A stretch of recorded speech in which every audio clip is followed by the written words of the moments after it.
My mother threw away my acceptance letter to the Ivy League school of my dreams, just to keep me trapped under her control. I only found out 17 years later at my younger sister's $1 million wedding. When I confronted my mother across the reception table, she did not even try to deny it. She simply took a sip of her expensive champagne, smiled right at me, and said I never would have survived the first semester anyway. What she did not know was that the quiet, supposedly unsuccessful daughter she was mocking actually owned the very mansion where she was standing.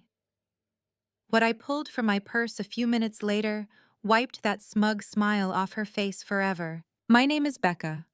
I am 35 years old, and I spent my entire life being the scapegoat of my family. Before I continue this story and tell you exactly how I dismantled my mother's perfect world, let me know where you are watching from in the comments below. Please hit that like button and subscribe if you have ever had to stand up to toxic relatives who constantly underestimated your worth. The ocean breeze sweeping off the coast of Newport, Rhode Island was crisp, but it did nothing to cool the suffocating atmosphere inside the grand ballroom of the coastal estate. The room was a sea of crystal chandeliers, towering white floral arrangements, and guests dripping in diamonds. It was exactly the kind of showy, over-the-top spectacle my mother Lydia and my sister Kimberly lived for. I was seated at table 42. To call it the back of the room would be an understatement. I was practically in the kitchen. Every time the swinging wooden doors opened, a rush of hot air and the clatter of dishwashing washed over me and my table mates. My mother had carefully curated the seating chart to ensure that the golden child Kimberly was surrounded by local politicians, wealthy socialites, and old money heirs. Meanwhile, I was seated with a distant cousin who had a habit of talking with his mouth full, and two elderly neighbors who had likely only been invited to fill seats. It was a deliberate, calculated insult, a physical manifestation of my place in the family hierarchy.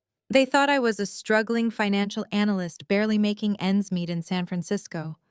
They thought I had flown across the country in economy class and scraped together pennies to buy a dress off a clearance rack. I let them believe it. It was easier than explaining that I was actually a managing partner at one of the most ruthless venture capital firms in Silicon Valley. I preferred my wealth quiet, hidden behind layers of corporate holding companies and anonymous trusts. My family, on the other hand, preferred their wealth loud, even if most of it was built on a mountain of credit card debt and leveraged assets. The clinking of glasses and the low hum of classical music was suddenly interrupted by the rustle of heavy silk. Kimberly was making her rounds. She looked undeniably beautiful in a custom designer gown that cost more than most people's annual salary, but the sneer on her face ruined the effect entirely. She glided up to my table, her new husband Grant trailing closely behind her. Grant was a man who wore too much cologne and had the soft hands of someone who had never worked a hard day in his life. "Well, look who decided to crawl out of her cubicle," Kimberly said, her voice carrying just loud enough for the neighboring tables of wealthy guests to hear. "I am so glad you could make it, Becca. I know how tight things are for you right now. I just wanted you to see what a real celebration looks like. Maybe it will motivate you to try harder at that little desk job of yours." I took a slow sip of my sparkling water, my fingers tightly gripping the cool glass. The condensation dripped onto my lap, but I kept my face entirely blank. "Congratulations, Kimberly," I said calmly. "The wedding is certainly an unforgettable display." Kimberly let out a sharp, condescending laugh.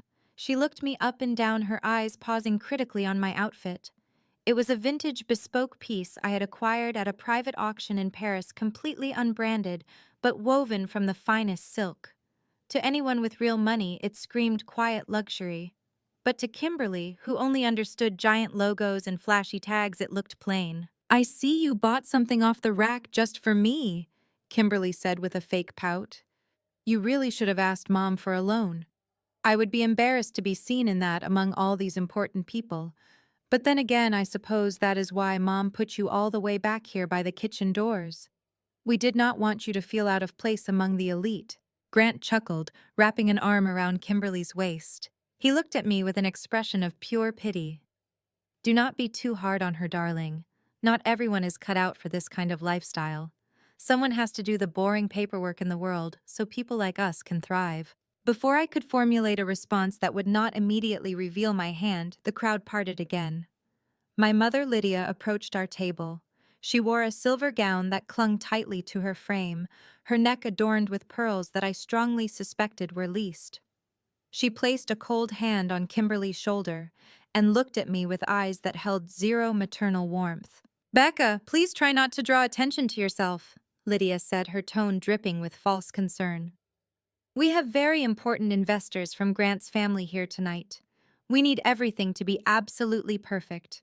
Just eat your dinner quietly and try not to bother the other guests. You should be thanking your sister for even allowing you on the guest list. Pity is a powerful thing, but do not mistake it for belonging." I looked at the three of them standing there, a trinity of arrogance, entitlement, and cruelty. My mother had spent my entire childhood telling me I was too plain, too quiet, and too ordinary to ever amount to anything. She had constantly pitted me against Kimberly, rewarding my sister's superficial charm while punishing my academic dedication. They needed me to be a failure so they could feel like successes. They needed me sitting by the kitchen door so they could feel like royalty. I did not raise my voice. I did not throw my drink. I simply looked back at my mother, maintaining eye contact until she was the first to look away. "I will stay exactly where I belong."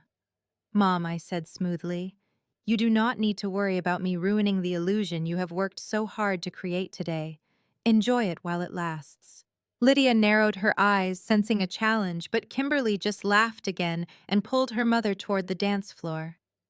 I watched them walk away, my heart pounding a steady rhythmic beat against my ribs. I knew their wealth was a house of cards. I knew Grant's family business was secretly bleeding money, but I had no idea just how deep my mother's betrayals really went, until my Aunt Linda, holding a glass of bourbon and swaying slightly on her feet, pulled up an empty chair beside me and shattered my past completely. Aunt Linda collapsed into the empty chair beside me. A sloshing martini glass in her hand sent a wave of clear liquor over the rim, splashing onto the pristine white tablecloth. She smelled heavily of expensive gin and cheap resentment. Linda was my mother's younger sister, a woman who had spent her entire life competing with Lydia and losing. Tonight was no exception. She wore a sequined dress that was far too tight, her lipstick smudged at the corners of her mouth. She leaned in close, her breath hot and sour against my cheek. "I cannot stand these people," Linda slurred, waving her glass toward the dance floor where Kimberly and Grant were swaying to a string quartet. "Your mother thinks she has won the lottery with this marriage. She thinks she is the Queen of Rhode Island now. But I know her. I know exactly who she is." I kept my gaze fixed on my water glass. I had no interest in indulging Linda's drunken bitterness. I just wanted to get through the next hour, execute my plan, and leave this toxic family behind forever. But Linda was not looking for a conversation. She was looking for an audience. She reached out and grabbed my forearm. Her acrylic nails dug into my skin. "And you," she chuckled, a harsh grating sound. "Sitting back here by the kitchen, the forgotten daughter. You know I almost feel bad for you." "Almost. But you really brought this on yourself, Becca. If you had just been a little stronger, maybe things would have been different." I gently pried her fingers off my arm. "I am doing just fine, Aunt Linda. You do not need to worry about me." Linda let out a loud, ugly snort. "Fine. Sure you are. Working some boring desk job, wearing a plain dress, watching your sister marry into real money." She took a massive gulp of her martini. "You know, I always wondered if you were still mad about that letter." I froze. The ambient noise of the ballroom seemed to dial down to a muted hum. "What letter?" I asked, my voice dangerously level. "Oh, come on." Linda waved her hand dismissively. "Do not play dumb with me." "The Harvard letter. Your mother hid it so well. We all admired her for saving you from crushing debt at that snobby school. She told the whole family she threw it in the fireplace the morning it arrived in the mail." I stared at her. My lungs suddenly forgot how to pull in air. The crystal glass in my hand felt like a block of ice. I forced myself to speak clearly, articulating every single syllable. "Are you telling me I was accepted to Harvard?" Linda blinked, her drunken haze lifting just enough to realize she had crossed a line. Wait, you did not know. Her eyes widened in panic. Lydia said you knew. She said you agreed it was too expensive. She said you chose the state college because you knew you could not handle the pressure of the Ivy League. My chest tightened until it felt like my ribs were cracking. I had not chosen the state college. I had gone there because it was the only acceptance letter my mother had handed to me that spring, 17 years ago. I was 18 years old, checking the mailbox every single afternoon. I had poured my blood, sweat, and tears into that application. I had skipped parties, stayed up until 3 in the morning studying, and worked a part-time job to pay for the application fees because my mother refused to give me a dime. When April passed and no letter from Harvard appeared, I was devastated. I remember sitting on the floor of my bedroom crying until I threw up. I felt like a complete failure. I felt like every sacrifice had been worthless. My mother had walked into my room that day, stepped over my crying body and sighed. "I told you not to aim so high, Becca," she had said, her voice dripping with fake sympathy. "You are just an ordinary girl. Harvard is for exceptional people. You would never have survived there anyway. It is better you learn your limits now before you embarrass yourself in the real world." She had patted my head like I was a pitiful stray dog and told me to go make dinner for Kimberly. And it was all a lie. I had been accepted. I was exceptional.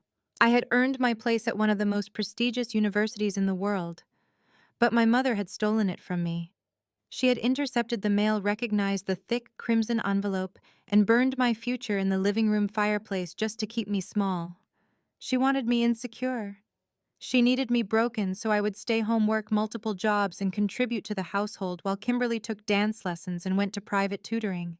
The sheer magnitude of the betrayal washed over me like a tidal wave of acid. For 17 years, I had carried the heavy burden of being inadequate. When I struggled in my career early on, I always heard my mother's voice whispering that I was not smart enough. When I pitched my first venture capital fund to rooms full of arrogant men in San Francisco, I had to fight back the imposter syndrome that my mother had violently planted in my brain. I had to claw my way to the top of the Silicon Valley elite with bleeding fingernails, believing the whole time that I was fundamentally flawed. Linda was rambling now, trying to backtrack. "Becca, please do not say anything. Lydia will kill me. I was just joking. It was just a rumor. I did not mean it." I stood up.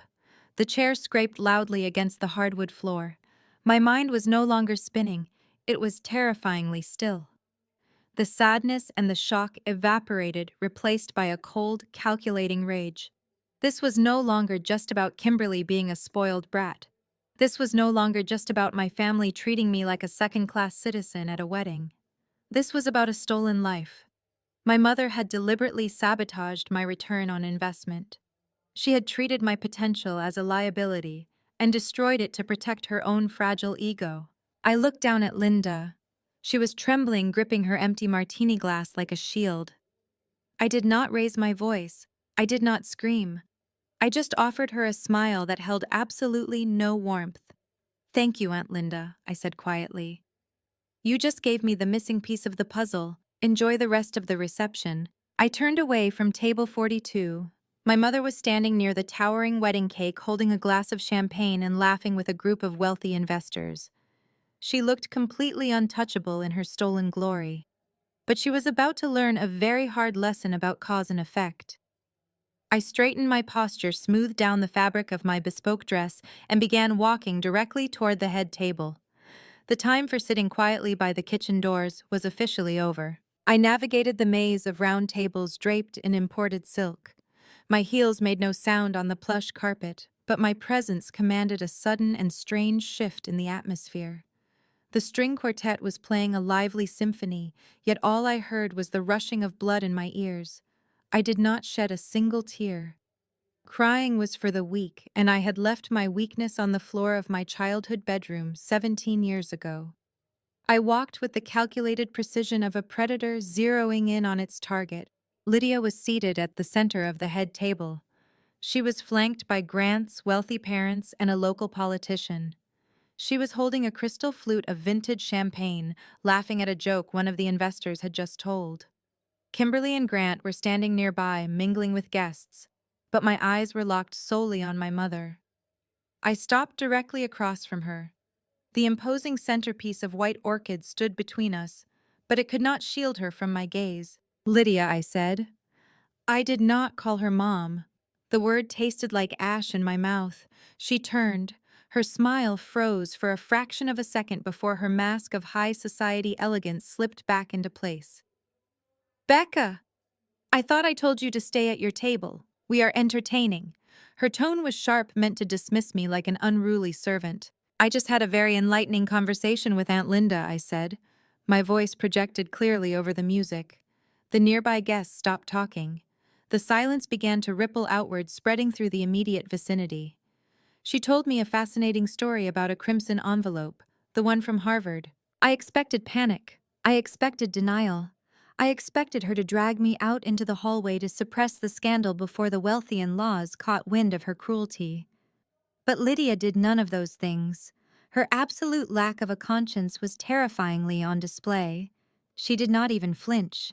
She slowly lowered her champagne flute and picked up a glass of deep red wine. She took a deliberate sip, savoring the expensive taste before looking me dead in the eye. Yes, Lydia said. Her tone was as casual as if we were discussing the weather. I threw it away. Gasps echoed from the women sitting at the adjacent tables. Even Grant's father raised an eyebrow in shock. But Lydia remained entirely unbothered. She sat up straighter, adjusting her diamond necklace. You burned my acceptance letter, I stated. I needed to hear her say it clearly. I needed the final nail in the coffin of our relationship. I did what I had to do, Lydia replied. Her voice was steady and dripping with condescension. Harvard would have ruined you, Becca. You were always too weak, too sensitive, too ordinary. You would not have survived a single semester among those people. The pressure would have broken you. I saved you from a spectacular failure. You saved me, I repeated. The coldness in my voice dropped the temperature of the room. Yes, she insisted. She leaned forward slightly, resting her hands on the table. I kept you here where you belonged. Someone had to take care of the house. Someone had to work those long shifts at the diner so Kimberly could afford her private tutoring and her ballet lessons. Kimberly was destined for greatness. You were destined to be useful. I made a practical investment decision for the good of this family. You should be thanking me. The sheer audacity of her gaslighting was breathtaking. She was sitting in a rented mansion paid for by credit card debt, celebrating a marriage built on financial desperation, and lecturing me about investment decisions. She genuinely believed her own delusions. She believed she had the right to play God with my life, to suffocate my potential to fuel my sister's vanity. You stole my future, I said. My voice carried the heavy weight of a judge reading a guilty verdict. You watched me cry every single night that summer. You watched me tear myself apart, believing I was not smart enough, not good enough for any Ivy League school. You watched me take out student loans for a state college while you funneled my paycheck into Kimberly's wardrobe, and you smiled while you did it. Oh, stop being so dramatic, Lydia scoffed. She waved her manicured hand as if swatting away a fly. It was 17 years ago. You went to a perfectly fine state school and got a perfectly boring desk job just like you were meant to. You are fine. Do not come over here and ruin your sister's wedding with your ancient jealousy. You are acting crazy in front of our important guests. I looked at her face. I looked at the wrinkles she tried to hide with expensive procedures and the desperate hunger in her eyes to be accepted by the elite crowd surrounding her. She was a parasite. She had fed on my youth, my energy, and my self-worth to prop up her golden child. She expected me to shrink back. She expected me to lower my head, apologize for making a scene, and retreat to the shadows by the kitchen doors. That was the dynamic she had programmed into me since childhood. She thought her harsh words would trigger my old insecurities and make me crumble. But the programming was broken. The quiet, obedient daughter she thought she could control was dead. I did not scream. I did not throw my drink in her face. I just stood there, absorbing the absolute totality of her betrayal. Every lingering doubt I had ever held about cutting this family off completely evaporated. The invisible chains of familial obligation shattered into a million unrecoverable pieces. My mind sharpened to a razor edge. If she wanted to talk about practical investment decisions, I was about to give her a masterclass. Richard pushed his chair back with a loud screech against the marble floor. He stood to his full height, buttoning his tailored suit jacket with deliberate slowness. My father had always been a man who valued the appearance of control above all else. He walked around the table and placed a protective hand on Lydia's shoulder. They formed a united front, a solid wall of parental authority designed to crush any rebellion. "Becca, lower your voice immediately," Richard commanded. His tone was low, vibrating with the practiced authority he used on his employees. "You are making a spectacle of yourself in front of Grant's family. This is your sister's wedding day. It is not a therapy session for your childhood grievances." I did not back down. I held his gaze, searching for a single ounce of remorse in the eyes of the man who was supposed to protect me. "You knew," I stated. The realization hit me with the force of a freight train. "You knew she burned the Harvard letter." Richard did not even blink. "Of course I knew," he replied smoothly. "Your mother and I made that decision together. It was the only logical choice given our financial situation at the time.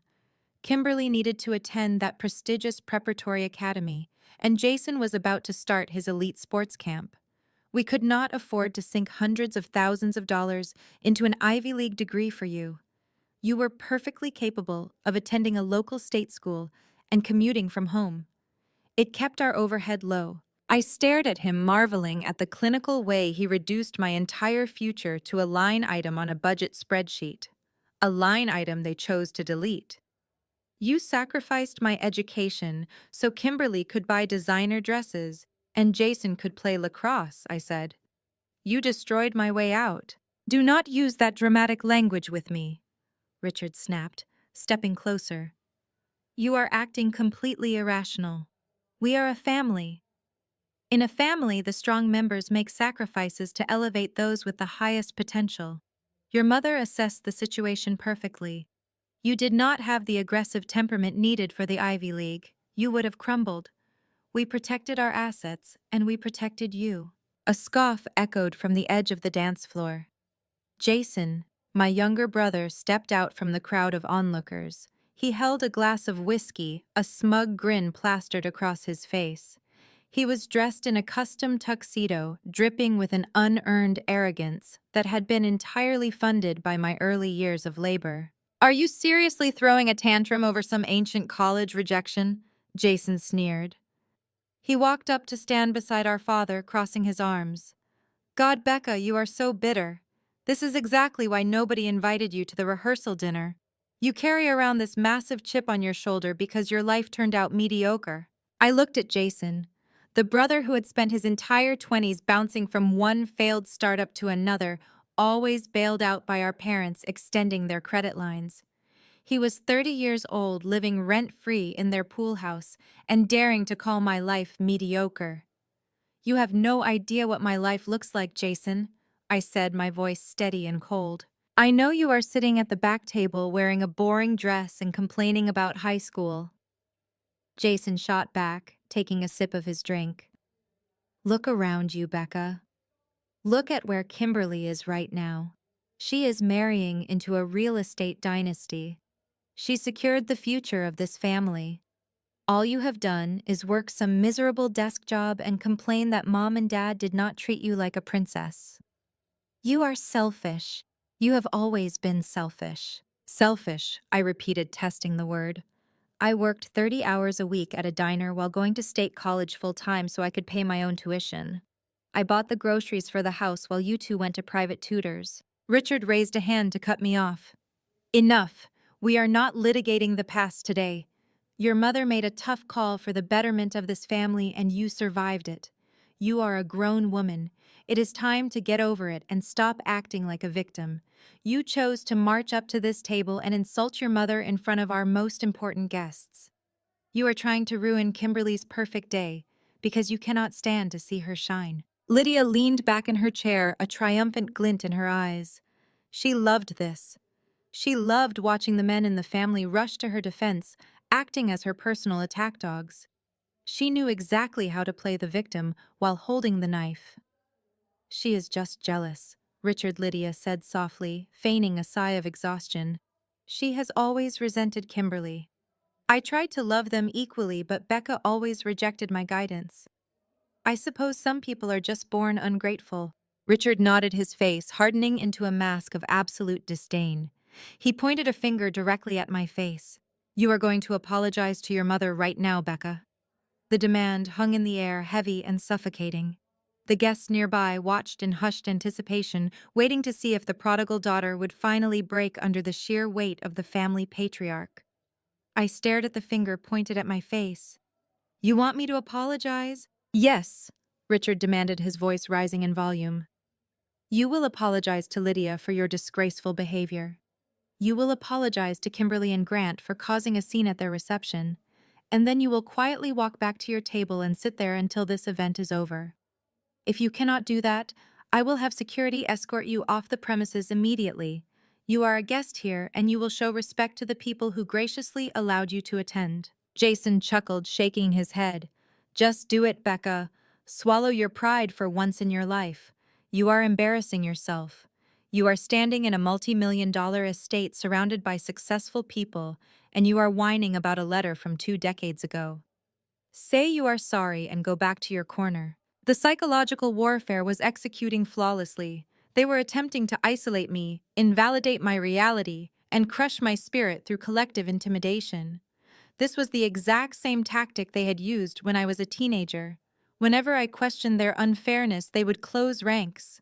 They would convince me that my anger was actually insanity, that my legitimate grievances were just symptoms of my own personal failures. They wanted me to bow my head, accept my designated role as the family loser, and beg for their forgiveness. They expected me to shatter. They expected my eyes to well up with tears. They expected me to flee the room in shame, thereby cementing their narrative that I was unstable and utterly incapable of handling high-pressure situations. I did not move a single muscle. I stood my ground against the combined hostility of my mother, my father, and my brother. I looked at the three of them, studying their coordinated cruelty. They felt so powerful in this moment. They truly believed they held all the leverage. They believed they owned the narrative, owned the venue, and owned me. They had absolutely no idea that they were standing on a trap door, and my hand was resting firmly on the lever. Lydia placed her hand on Richard's arm, gently pushing him back. She stepped forward, her silver gown shimmering under the chandeliers. She did not want my father to end this. She wanted the kill all to herself. A triumphant, vicious gleam danced in her eyes. She actually believed her own twisted narrative, and she wanted the entire room to applaud her for it. You want to talk about the past, Becca? Lydia asked, her voice echoing perfectly across the silent ballroom. Let us talk about that summer 17 years ago. Let us talk about the reality of who you are and who your sister is. She picked up her wine glass again, swirling the dark liquid as if she were delivering a keynote address to her wealthy friends. You came home every single night smelling like fryer grease and cheap diner coffee. Your shoes were falling apart. You worked double shifts until your fingers were raw, handing me envelopes of crumpled tip money. You actually thought you were saving up for textbooks and dorm room deposits. Lydia let out a soft melodic laugh that chilled the air. It was a flawless arrangement, she continued, smiling at the memory. Every dollar you made at that pathetic diner went directly into Kimberly's tuition account for the Coastal Preparatory Academy. Your minimum wage paid for her equestrian club fees. Your sweat paid for the networking events that eventually led her to Grant. It was the absolute best return on investment this family ever made. I felt the phantom exhaustion of my youth wash over me. The memory of standing on aching feet for 12 hours a day, scrubbing sticky tables, ignoring the cruel remarks of customers, just so I could hand my earnings over to my mother. She had told me the family was bankrupt. She had told me we would lose the house if I did not contribute. I had bled for them, entirely unaware that my Ivy League acceptance had been burned to ashes, entirely unaware that my suffering was simply funding my sister's luxury lifestyle. Look at yourself, Lydia sneered, gesturing toward me with her wine glass. Even now, wearing whatever fake designer knockoff you managed to find, you still look like a worker. You lack the grace required for the upper echelon. Kimberly was built for high society. She was born to hold crystal champagne flutes and host charity galas. You were built for labor. I saw that reality clearly and I acted on it. If I had let you go to Massachusetts, you would have been the laughingstock of the campus.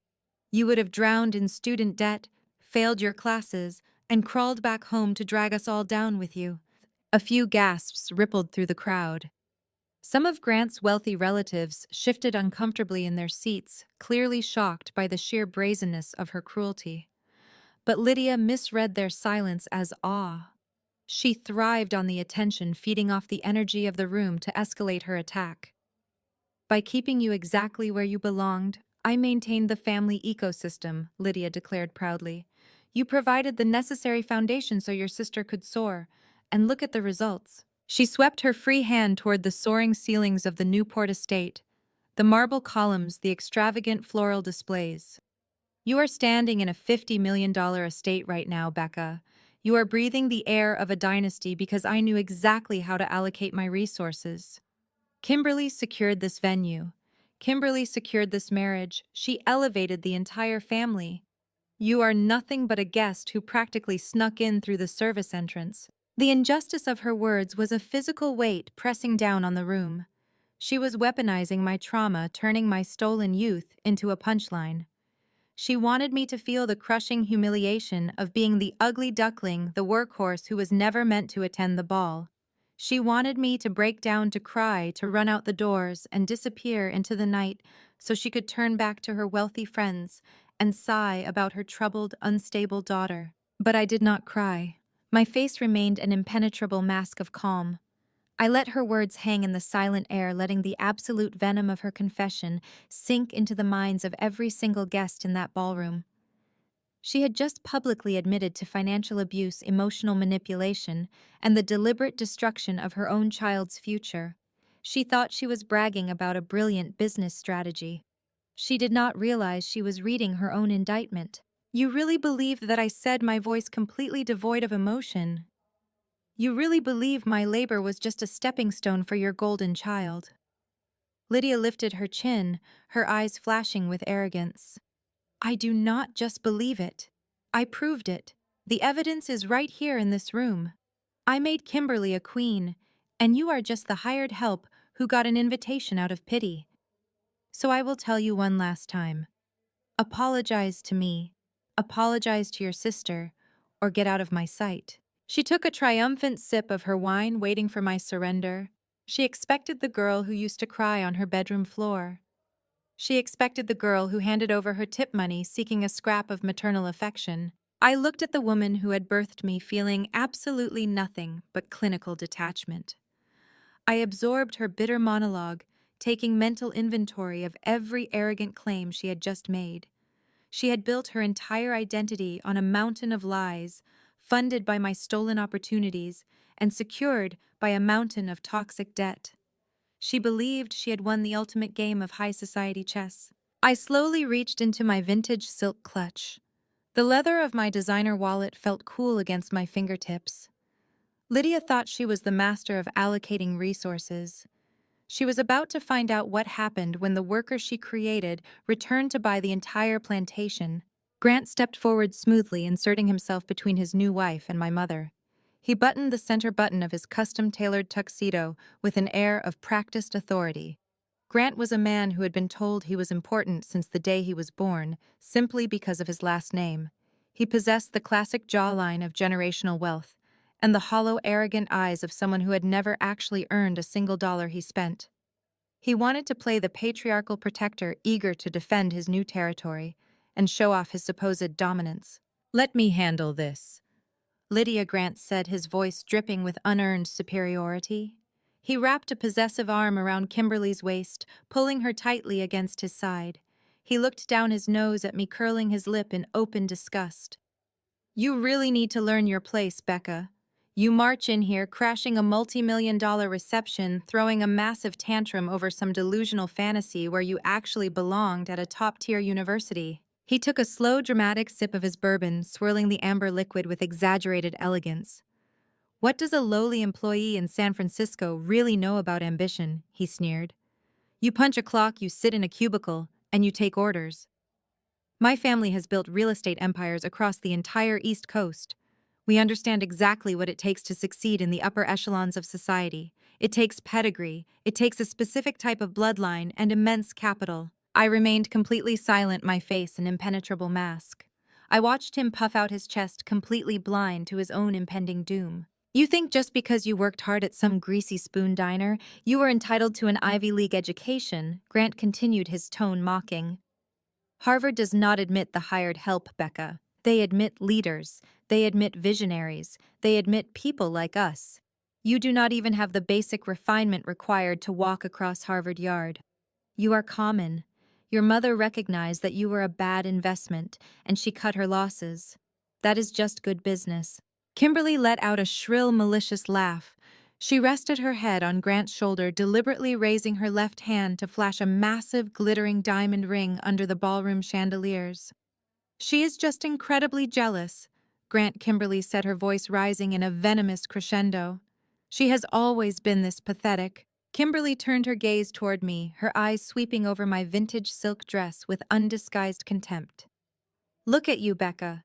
You are 35 years old, completely unmarried, and completely broke. You live in some cramped, overpriced apartment on the West Coast, crunching meaningless numbers for people who actually matter. You came here today to ruin my wedding because your own life is a miserable, barren wasteland. I did not flinch. I did not break eye contact. I absorbed her insults with the cold detachment of a forensic accountant reviewing a fraudulent ledger. You could not stand the fact that Mom chose me. Kimberly pushed further, her face twisting with ugly delight. You could not stand that I got the designer clothes, the private prep schools, and the wealthy husband. You have been seething with bitter envy for 17 years. And now you make up this insane, pathetic lie about a college acceptance letter just to grab a few minutes of attention on my special day. Nobody believes you, Becca. Nobody cares. I do not want your attention, Kimberly, I said evenly. My voice was perfectly calm, offering no emotional reaction for them to feed on. Oh, please, Kimberly scoffed, rolling her eyes dramatically. You are desperate for it. You want everyone in this room to pity the poor, abused older sister. But nobody pities a loser. We just find you exhausting. You are a poor, bitter spinster who will never know what it feels like to hold real power or real money. You should have stayed in your little cubicle where you belong. Grant nodded firmly, stepping slightly closer to me, attempting to use his physical presence for intimidation. Exactly. You lack the fundamental understanding of how the real world operates. In the real world, winners take all and losers complain about fairness. Your mother made a highly strategic choice to funnel the family resources into a high-yield asset, which was Kimberly. And look at the massive payoff. He gestured expansively around the opulent ballroom. She married into my legacy. What exactly is your net worth, Becca? What is your credit score? What tangible monetary value do you bring to any room you walk into? You bring absolutely nothing. You are a liability to this family. So do us all a massive favor. Turn around, walk out those heavy oak doors, and call yourself a cheap rideshare back to the airport. You do not deserve to breathe the same air as Ivy League graduates, and you certainly do not deserve to stand in my family estate. I let his arrogant words echo in the silent space between us. I analyzed his body language. I noticed the very slight tremor in his hand holding the bourbon glass. I saw the way his eyes darted nervously just for a fraction of a second toward his own parents sitting frozen at the adjacent table. He was overcompensating. He was projecting a fierce, aggressive facade of immense wealth to cover up a gaping, terrifying void of financial ruin. The sheer irony of this man lecturing me about net worth and credit scores was almost too delicious to endure. He truly thought I was a low-level cubicle worker. He thought I was a disposable drone fetching coffee for tech executives in Silicon Valley. He had absolutely no idea that I sat at the head of the boardroom for the exact venture capital firm that currently owned the massive defaulted mortgage of the very mansion he was pretending to host his wedding in. I looked at Kimberly, who was practically vibrating with malicious joy. She felt so secure, so untouchable, wrapped in the arms of a man she believed was a billionaire heir. She thought she had won the ultimate prize. She thought she had finally crushed me beneath her expensive designer heels, proving once and for all that she was the superior daughter. They were laying out the rope, tying the knot, and slipping the noose around their own necks with every arrogant, boastful word they spoke. I did not interrupt them. I let them exhaust their entire vocabulary of insults. I let them paint themselves as the ultimate villains in front of a ballroom full of elite witnesses. Their blinding arrogance was the perfect setup for the absolute devastation I was about to serve. Lydia was not satisfied with letting Grant deliver the final blow. She needed the absolute spotlight. She needed to be the architect of my public execution. She stepped around Richard and raised her wine glass high into the air, tapping it sharply with a silver spoon. The sharp, piercing rings cut through the tension in the ballroom. The string quartet stopped playing immediately. Hundreds of faces turned toward the head table. Conversations died in the throats of the elite guests. Lydia waited a full 10 seconds to ensure every single pair of eyes in the venue was locked onto her. She stood tall, projecting the image of a deeply wounded but fiercely resolute matriarch. She looked at me with a gaze so venomous it could have stripped paint from the walls. "I have tolerated enough of this disrespect," Lydia announced. Her voice echoed off the vaulted ceilings, amplified by the sheer silence of the crowd. "I brought you into this world, Becca. I provided for you. I gave you a roof over your head and food on your table. And this is how you repay my sacrifices. You march into your sister's wedding, a day of joy and union between two prominent families, and you spit on our legacy. You fabricate wild, hysterical lies about college letters to cover up your own professional and personal inadequacies. You attempt to humiliate the very people who carried you." Kimberly pressed her hands to her chest, adopting a flawless expression of victimhood. She leaned into Grant, who stroked her hair comfortingly. Richard stood with his arms crossed, nodding in solemn agreement with his wife. Jason snickered quietly from the sidelines. "For years, your father and I have held out hope." Lydia continued, projecting a tone of fake maternal sorrow for the wealthy onlookers. "We hoped you would mature. We hoped you would outgrow this bitter, jealous streak. We kept your name in our estate planning because we believed that blood meant something. We believed you would eventually find your way back to the family values we instilled in you. But tonight you have proven that you are entirely beyond redemption. You are toxic, Becca. You are a destructive force, and I will not allow you to poison this family any longer." Lydia took a step closer to me. The theatrical sorrow vanished from her face, replaced by raw, unadulterated malice. She wanted to break me. She wanted to strip away my dignity and leave me groveling on the marble floor. "Therefore, as the matriarch of this family, I am making a formal declaration right here and right now," Lydia proclaimed. Her voice was loud, sharp, and totally unwavering. "I am officially cutting you out of my will. You are entirely disinherited." A collective gasp swept through the ballroom. In these circles, disinheritance was the ultimate social death sentence. It was a public branding of absolute failure. "You will not see a single penny from our accounts," Lydia stated, enunciating every word to ensure maximum damage. "You will not receive a single piece of jewelry, not a single stock option, and most importantly, you are completely stripped of your inheritance regarding the Springfield estate." The Springfield estate was the crown jewel of our family. It was a sprawling multi-million-dollar historical property sitting on 10 acres of prime real estate. It was the house where I had scrubbed floors and served drinks to their country club friends while Kimberly lounged by the pool. It was the physical manifestation of their wealth and their status. That property, along with the entirety of our family assets, will go solely to Kimberly and Grant, Lydia declared proudly, gesturing toward the newlyweds. "They understand duty. They understand legacy. They have earned the right to carry our family name into the future. You have earned absolutely nothing. You are cut off, Becca. You are entirely on your own. When your father and I pass away, you will not be allowed to step foot on the Springfield grounds. You will get nothing." Lydia lowered her glass. She crossed her arms and stared at me. Richard mirrored her posture. Kimberly wore a triumphant, wicked smile, already imagining herself redesigning the Springfield mansion. Jason let out a low whistle of approval. They all waited.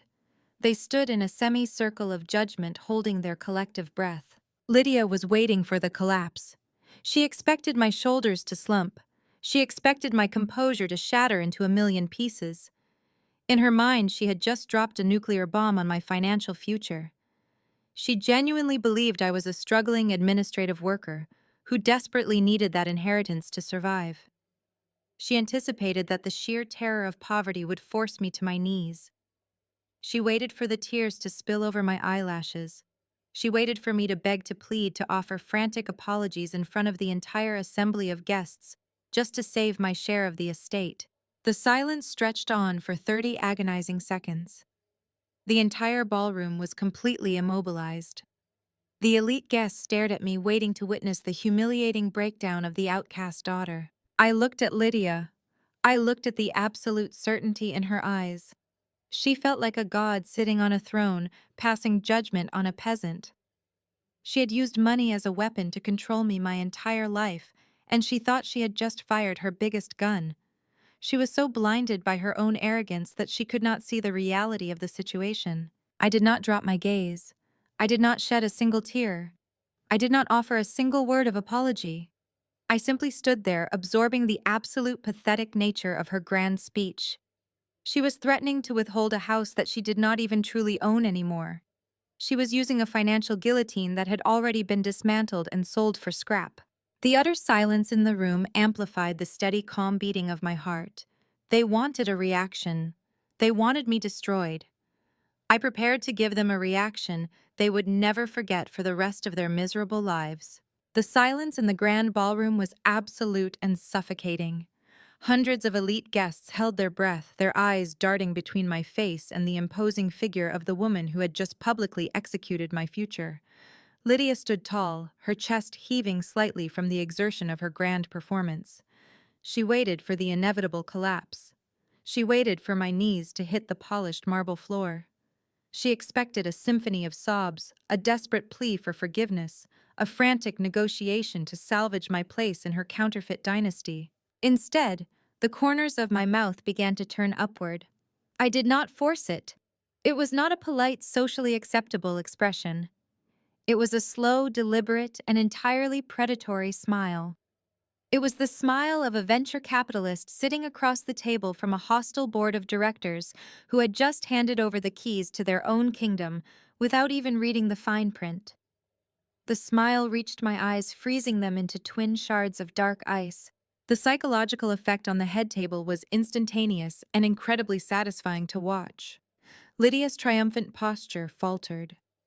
The arrogant gleam in her eyes flickered, replaced immediately by a sudden sharp flash of confusion. She had spent 17 years mapping out my psychological triggers. She knew exactly which buttons to press to make me feel worthless. This reaction was not in her script. Kimberly let out a nervous, breathless sound. Her grip on Grant's arm tightened so severely that his knuckles turned white. She leaned back, putting a fraction of an inch more distance between herself and me. She recognized that smile. It was the same look I used to get right before I solved a complex math equation she had been struggling with for hours, the look of someone who already knew the answer. But this time, the equation was her entire life. Jason stopped snickering. His smug grin vanished entirely, melting into a look of profound unease. Richard shifted his weight, his tailored suit suddenly looking a little too tight across his broad shoulders. The united front of family hostility began to crack under the weight of my absolute serenity. "Are you insane?" Kimberly hissed, her voice dropping to an anxious whisper. "What is so funny? What are you smiling at?" I did not answer her.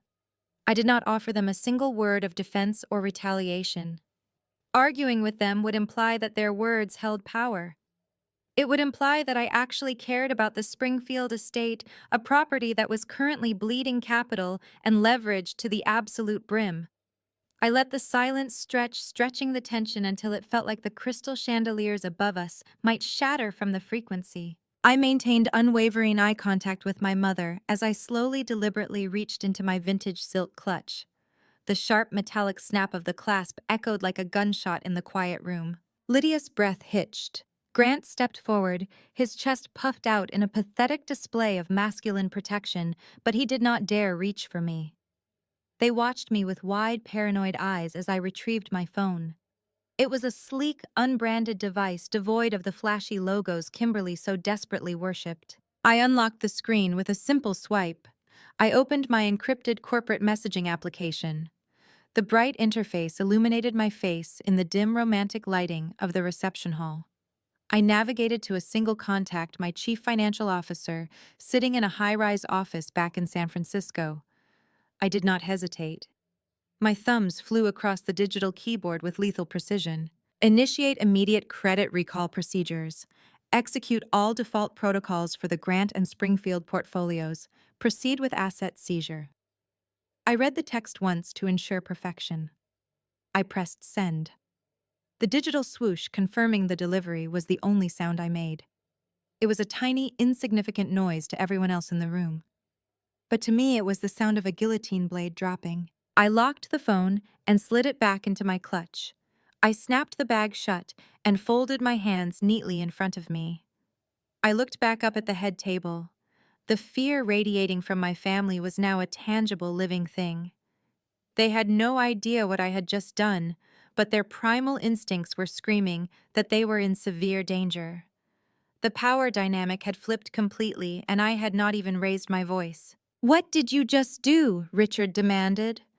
The polished corporate authority in his voice was completely gone, replaced by a harsh, grating panic. "Who are you messaging right now?" I tilted my head, offering them a look of mild, detached amusement. "I was just thinking about your announcement, Lydia," I said, my voice smooth and perfectly modulated. "The Springfield estate truly is a magnificent piece of architecture. It has such rich history." Lydia stared at me, her chest rising and falling rapidly.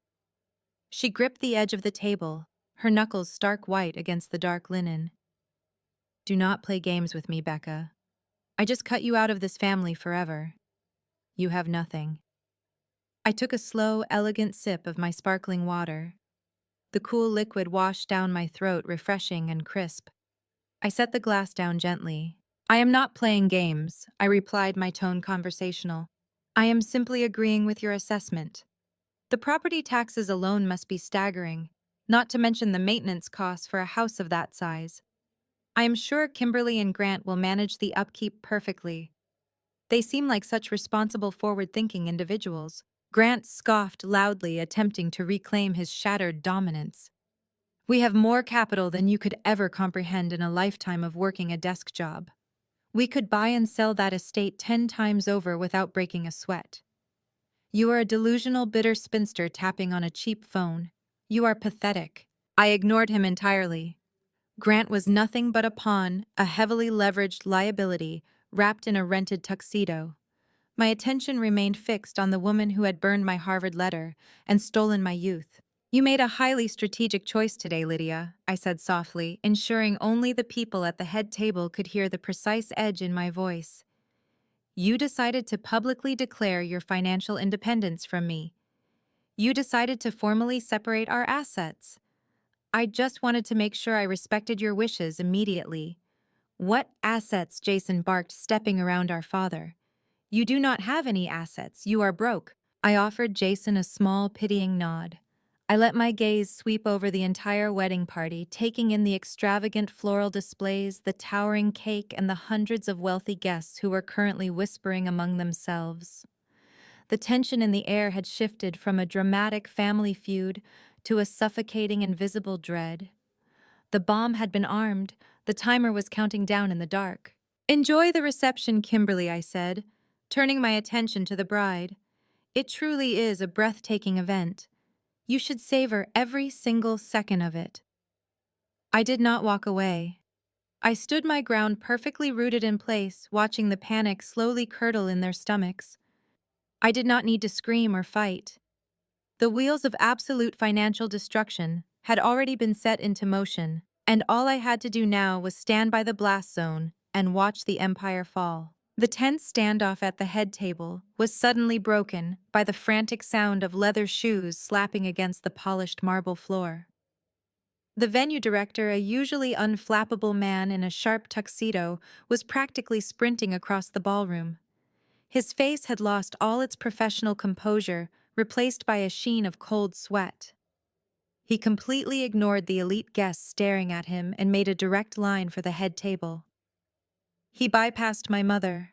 He bypassed my father. He stopped right behind Grant and his parents. "Excuse me, sir?"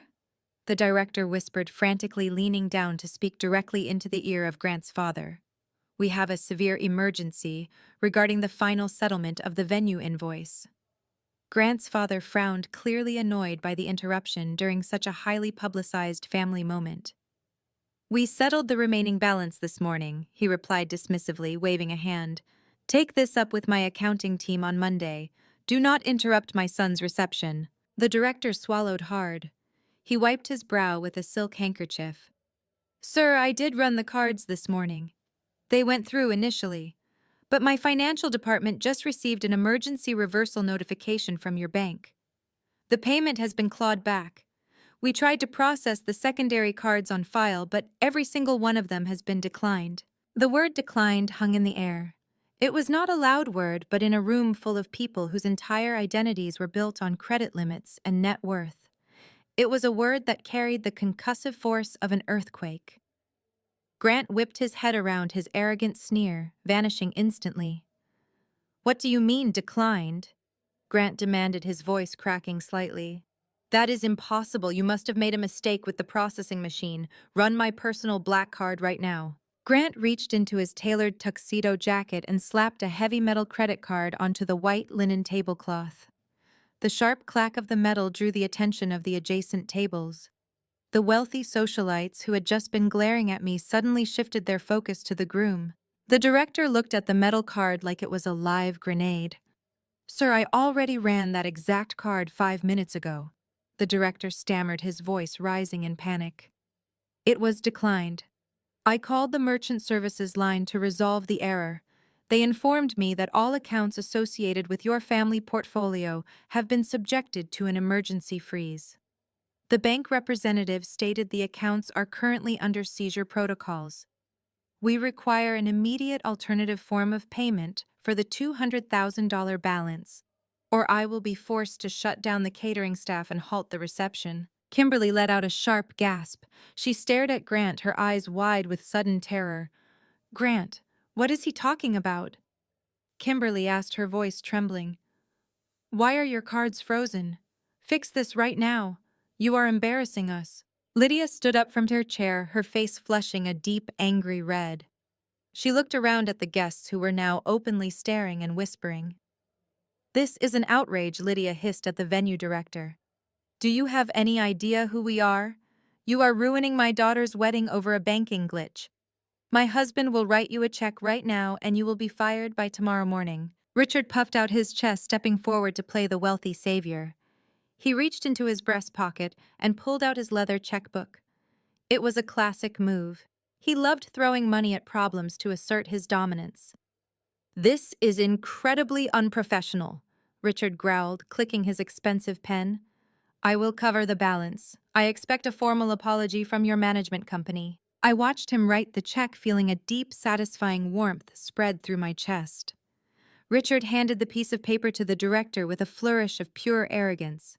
The director took it with trembling hands, pulling a digital check scanner from his jacket pocket to verify the funds immediately. The venue had strict policies about large sum guarantees, especially when primary accounts started bouncing. The director swiped the check through the small device. The machine beeped, flashing a harsh red light.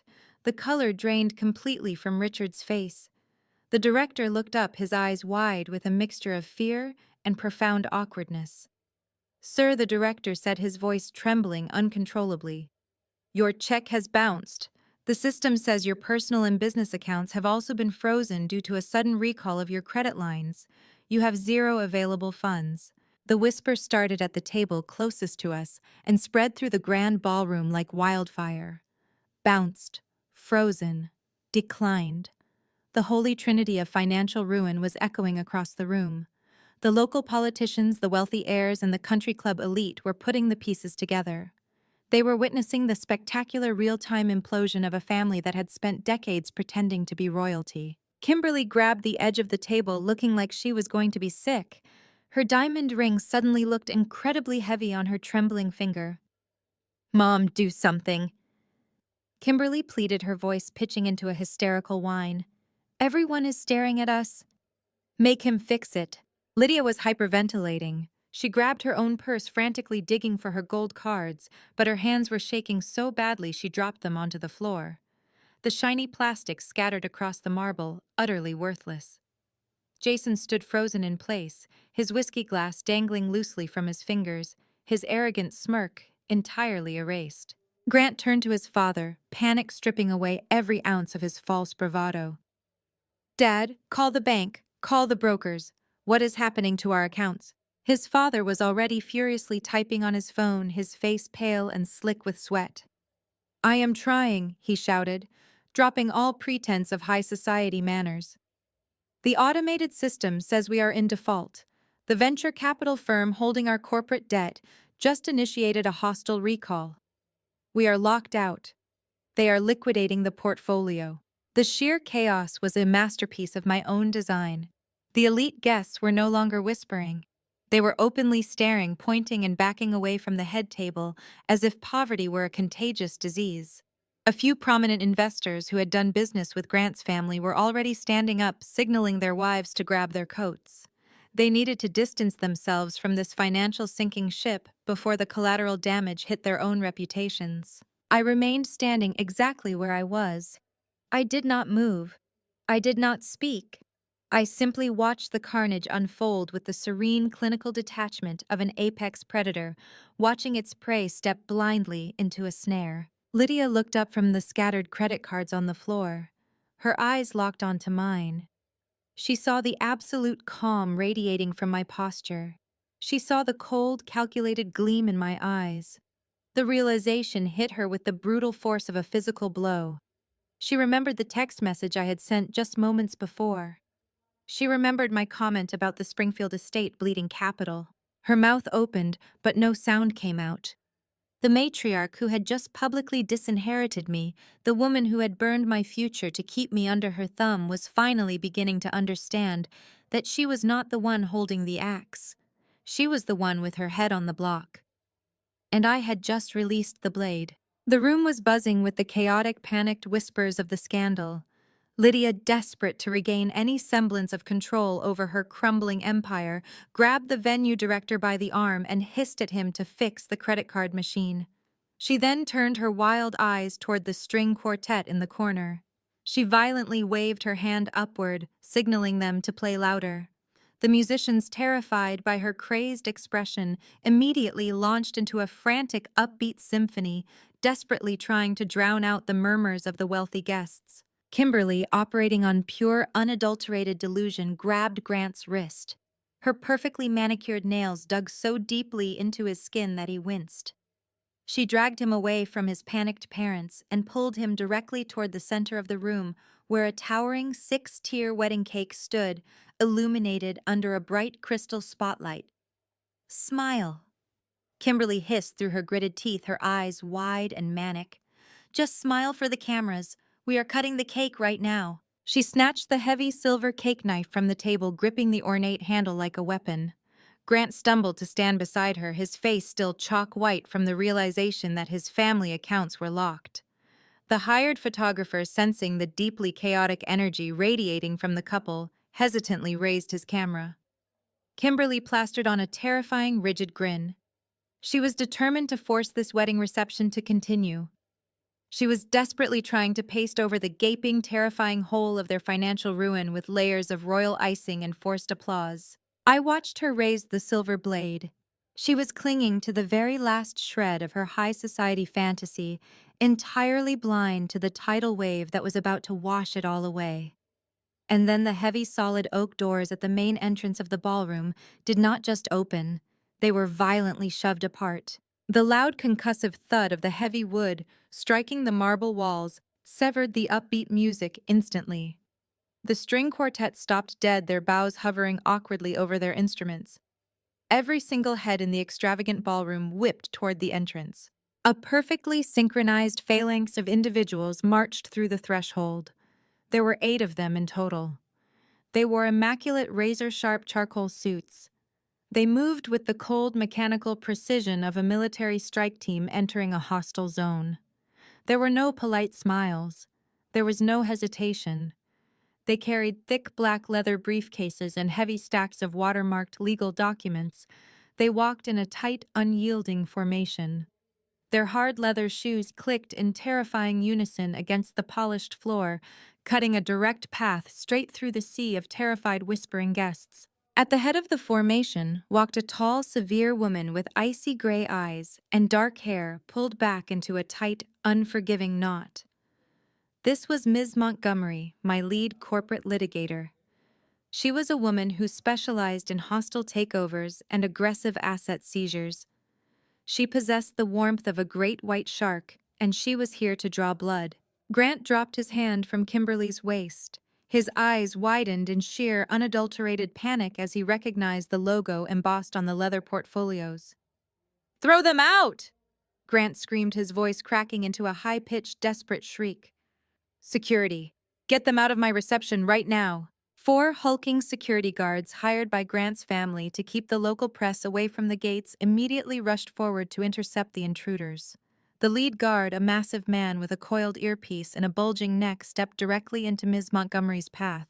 He squared his broad shoulders and raised both of his large hands, attempting to form an impenetrable physical barricade. "You are trespassing on a private event," the guard barked, puffing out his chest. "Turn around and walk out those doors before we make you leave." Ms. Montgomery did not break her stride. She did not even blink. She reached into her leather portfolio and thrust a thick stack of court-ordered injunctions directly into the center of the guard's chest. "We are executing a federal seizure order authorized by the state Supreme Court," Ms. Montgomery announced. Her voice was amplified by the pristine acoustics of the ballroom, ringing out with absolute, devastating clarity. "Any attempt to obstruct this legal process will result in your immediate arrest for interfering with a federal mandate. Step aside." The guard hesitated, his eyes dropping to the glowing red legal seals on the documents pressed against his chest. But Richard, completely losing his mind to the sheer humiliation unfolding in front of his peers, charged forward from the head table. "Do your job and remove these intruders." Richard roared, his face turning a dangerous shade of purple with rage. "I am paying you to protect my family. Get them out!" The guard, emboldened by the patriarch's shouting, made a fatal mistake. He lunged forward and attempted to physically shove Ms. Montgomery backward by her shoulder. The physical contact was the spark that ignited the powder keg. Instantly, the 2 men flanking Miss Montgomery stepped up. They were not just junior lawyers. They were highly trained private process servers, heavily built and legally authorized to defend themselves during hostile property seizures. One of them grabbed the security guard's wrist, twisting it sharply downward with a sickening crunch. The guard bellowed in pain, dropping to one knee as the legal documents scattered across the floor. The other 3 security guards charged into the fray. A brutal, chaotic physical scuffle erupted right on the edge of the pristine white dance floor. Fists flew in the dim lighting. Bodies collided violently against the expensive reception tables. One of the security guards was shoved aggressively backward, crashing directly into a massive, towering crystal floral pedestal. The heavy pedestal tipped over with a terrifying groan. Thousands of imported white orchids and gallons of icy water smashed onto the marble floor. The loud, violent sound of shattering crystal sent a wave of pure terror through the crowd. The elite guests, the politicians, and the wealthy socialites screamed in absolute horror. Women in custom designer gowns scrambled backward, clutching their pearls and tripping over their own high heels to escape the sudden violence. Men spilled their expensive drinks, dragging their wives toward the emergency exits. The carefully constructed illusion of high society refinement disintegrated in mere seconds, turning into a stampede of panicked, terrified billionaires trying to flee a sinking ship. The physical altercation lasted only 30 seconds before Grant's security team, realizing they were completely outmatched and facing severe legal consequences, backed down. They retreated, nursing their bruised limbs and bruised egos. The path was clear. Ms. Montgomery adjusted the cuffs of her suit jacket, entirely unbothered by the violence that had just occurred. She stepped smoothly over the broken crystal and crushed orchids, resuming her march. She led her team directly toward the center of the room, her eyes locked onto the bride and groom. Kimberly stood paralyzed beside the towering wedding cake. Her hands were shaking so violently that the heavy silver cake knife slipped from her trembling fingers. It clattered loudly against the floor, bouncing away into a puddle of spilled water. Her chest heaved as she struggled to breathe. Her flawless professional makeup was beginning to run as hot tears of sheer uncontrollable panic welled in her eyes. She looked at the team of ruthless lawyers advancing toward her. She looked at her new husband, who was currently cowering behind the catering staff.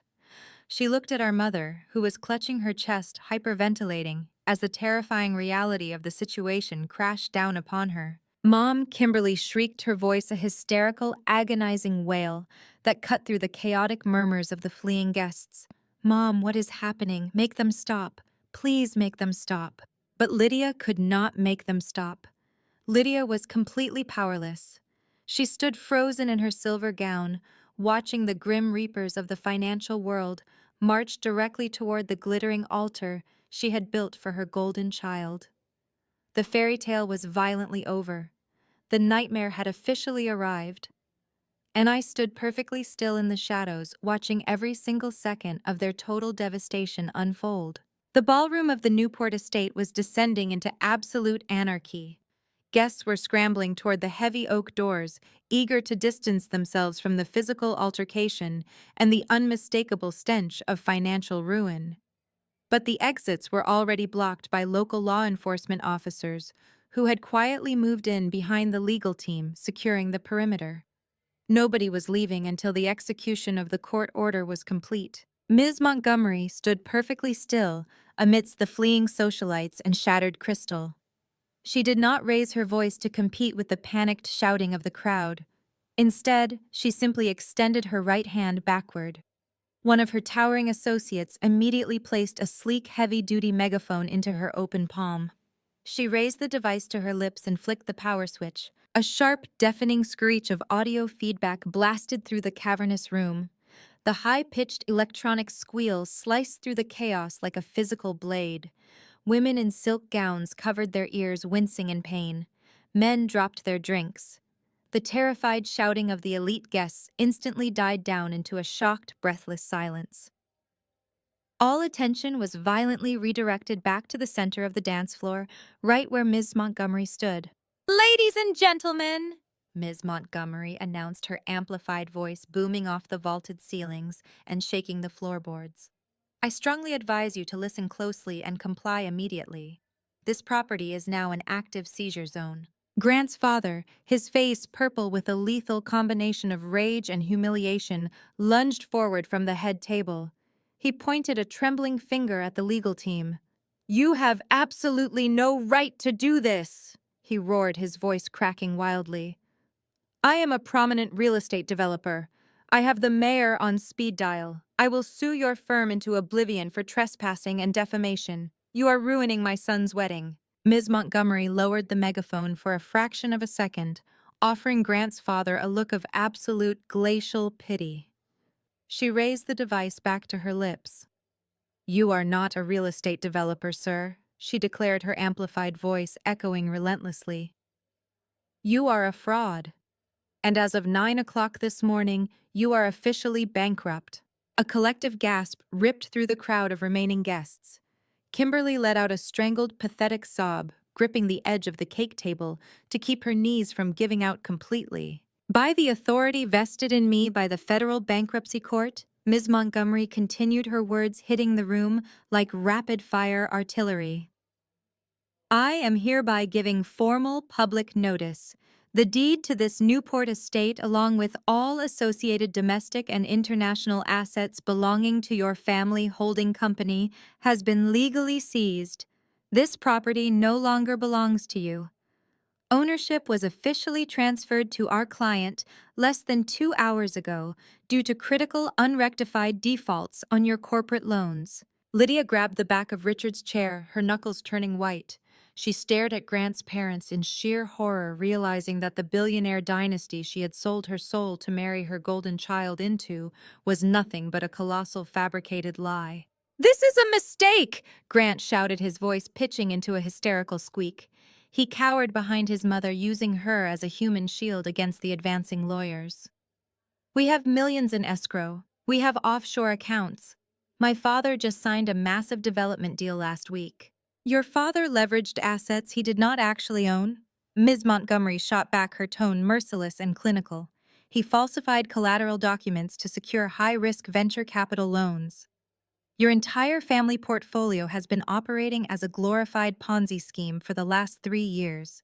You have systematically defrauded investors, hidden your insolvency, and violated multiple federal credit agreements. Your offshore accounts were frozen at midnight. Your corporate headquarters were locked down at dawn. And this mansion, which you falsely claimed to own outright, was the final piece of collateral you forfeited when you missed your payment deadline this morning. The truth crashed down on the extravagant ballroom, crushing the last remaining fragments of Kimberly's high society fantasy. The wealthy politicians and socialites who had been drinking Grant's champagne just moments ago now stared at him with unadulterated disgust. They were not looking at a powerful heir. They were looking at a desperate, penniless criminal who had tried to con his way into their ranks. Therefore, Miss Montgomery announced, sweeping her icy gaze across the terrified wedding party, "This celebration is officially terminated. Every single vendor, caterer, and staff member is instructed to cease operations immediately. You will be compensated for your time by the new property owner. As for the guests, you are ordered to vacate the premises within the next 15 minutes. Law enforcement is standing by to ensure an orderly exit." Kimberly let out a blood-curdling scream. It was the sound of a spoiled, entitled child watching her entire universe implode. She dropped to her knees right beside the towering wedding cake, the expensive fabric of her designer gown soaking up the dirty puddle of water from the smashed floral pedestal. "No," Kimberly shrieked, burying her face in her hands. "No, this cannot be happening. This is my wedding day. You cannot do this to me. I am supposed to be rich. Mom, do something." Lydia was completely paralyzed. The arrogant, untouchable matriarch who had just stood before the crowd and disinherited me was now gasping for air, her chest heaving in a full-blown panic attack. She had banked her entire social survival on this marriage. She had spent every last dime of stolen money to push Kimberly into this elite circle. And she had just handed her golden daughter over to a family of destitute criminals. Richard, trying desperately to salvage a shred of his own shattered pride, marched up to Ms. Montgomery. He tried to puff out his chest, attempting to use his old tactics of physical intimidation. "Who authorized this?" Richard demanded, his voice shaking with impotent fury. "Who is your client? I demand to know the name of the venture capital firm that thinks they can barge in here and humiliate my family. Show me the signature on that seizure order right now." Miss Montgomery did not back away. She reached into her portfolio and extracted a single crisp sheet of heavy legal paper. It bore the bright red seal of the federal court and a bold, undeniable signature at the bottom line. She held it up, perfectly positioned, so Richard, Lydia, Grant, and Kimberly could all see it clearly. "My client is the sole managing partner of the firm that just bought your entire pathetic existence for pennies on the dollar," Ms. Montgomery said, her voice dropping the megaphone amplification, but losing none of its lethal edge. "And she is standing right over there." Ms. Montgomery turned her head, and every single eye at the head table followed her gaze. The crowd parted like the Red Sea. The spotlight of absolute, undeniable truth swung directly from the disgraced groom and landed squarely on the shadows by the kitchen doors. I stepped forward into the light. I smoothed the skirt of my vintage silk dress, my posture perfectly straight, my expression an absolute void of mercy. The time for hiding was over. The execution was ready to begin. I stepped out from the shadows near the swinging kitchen doors, the same doors my mother had deliberately seated me next to so I would remain unseen and insignificant. The remaining elite guests parted silently, forming a wide, unobstructed path straight down the center of the ruined ballroom. The only sound in the cavernous space was the sharp, rhythmic click of my heels striking the polished marble floor. I did not rush. I walked with the deliberate, unhurried grace of an executioner ascending the scaffold. Richard let out a harsh, breathless sound that was half scoff and half desperate laugh. "This is a joke," he announced to the room at large, though his voice trembled violently. "This is some kind of sick, elaborate prank. Becca is a low-level financial clerk. She rents a tiny apartment. She has absolutely nothing to do with any venture capital firm. You have the wrong person." Ms. Montgomery stepped back smoothly, allowing me to take the absolute center of the floor. She did not address my father. She simply gestured toward me with a profound, respectful nod that sent a visible shockwave through my family. I stopped right in front of the head table. The crushed white orchids and pools of spilled champagne soaked into the hem of my vintage silk dress, but I did not care. I looked down at Grant, who was still cowering behind his mother, and then at Kimberly, who was kneeling in a puddle of dirty water. I opened my clutch for the second time tonight. I bypassed the sleek phone I had used to initiate their ruin and retrieved a single heavy object. It was not a flimsy paper business card.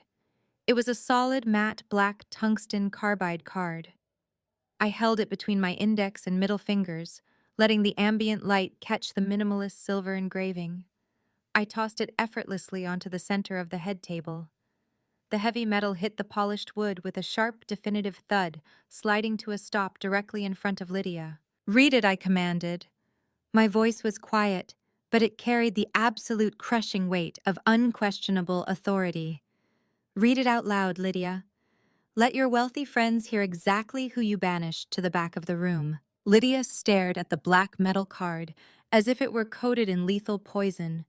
Her hands were shaking so violently she could barely grip the edge of the table. She refused to touch it. Jason, leaning over his mother's shoulder, stared at the silver lettering. The color drained from his arrogant face instantly. Founder and Chief Executive Officer Jason whispered, his voice completely devoid of his usual snark. "Apex Vanguard Holdings." I turned my gaze to Grant. The groom who had just lectured me about pedigree and capital was currently hyperventilating. "Apex Vanguard Holdings," I repeated, ensuring the name echoed clearly across the ballroom. "We specialize in the aggressive acquisition of distressed assets and highly leveraged corporate debt. 6 months ago, my analysts flagged your family portfolio, Grant. They noticed the fraudulent collateral you were using to secure massive loans. Your father thought he was outsmarting the system by burying his insolvency in offshore shell companies. But he made one critical fatal error. He assumed the venture capital firm buying up his toxic debt was run by someone as careless as he is." "You bought our debt," Grant gasped, his eyes wide with stark, raving terror. "You are the primary creditor." "No," I corrected him with a completely merciless smile. "I was your primary creditor until 9 o'clock this morning when you missed the final grace period for your margin call. Now I am not your creditor. I am your owner. I own the commercial high-rises your father falsely claimed on his tax returns. I own the shell companies you used to hide your plummeting credit score. And as of today, I own the absolute deed to this exact Newport estate." Kimberly let out a gut-wrenching wail.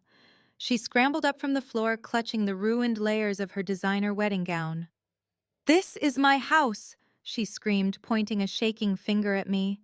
"Grant promised me this house. We are hosting our reception here. You cannot take my wedding away from me." I looked at my sister, absorbing her absolute pathetic delusion. "You never owned this house, Kimberly. Grant never owned this house. You are standing in my living room. You are drinking my champagne. You are cutting a cake on my property. And quite frankly, you are trespassing." I shifted my attention back to Lydia. The matriarch was currently clutching her chest, struggling to draw breath.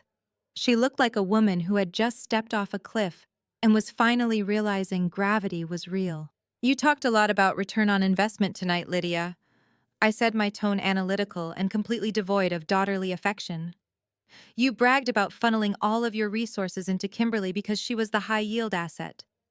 You burned my Harvard acceptance letter because you decided I was a liability. You bet your entire social survival on this marriage." I gestured around this chaotic, ruined ballroom. The fleeing billionaires, the shattered crystal, the police officers securing the exits.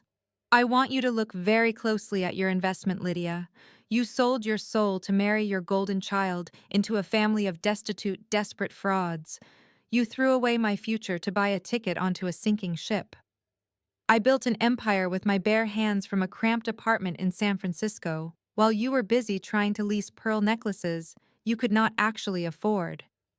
You told me I would not survive one semester at an Ivy League school. You told me I was too weak for the real world. I leaned over the table, placing both of my hands firmly on the edge, closing the physical distance between us. My eyes locked onto hers, ensuring she felt the absolute crushing reality of her colossal failure. I survived the real world, Lydia. I conquered it. I hold the absolute financial power to dismantle everything you have ever valued. You thought you were cutting me out of your inheritance tonight, but the truth is, you have absolutely nothing left to give. You are bankrupt, Grant is bankrupt, and I am the one holding the deed to your miserable existence. I stepped back from the table and extended my right hand without looking. Ms. Montgomery immediately placed a thick manila folder into my palm.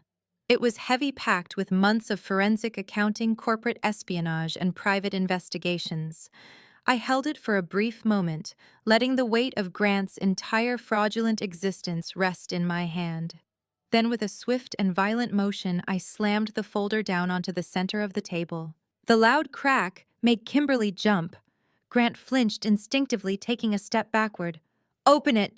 I commanded, my voice slicing through the heavy, suffocating air of the ballroom. "Go ahead, Grant.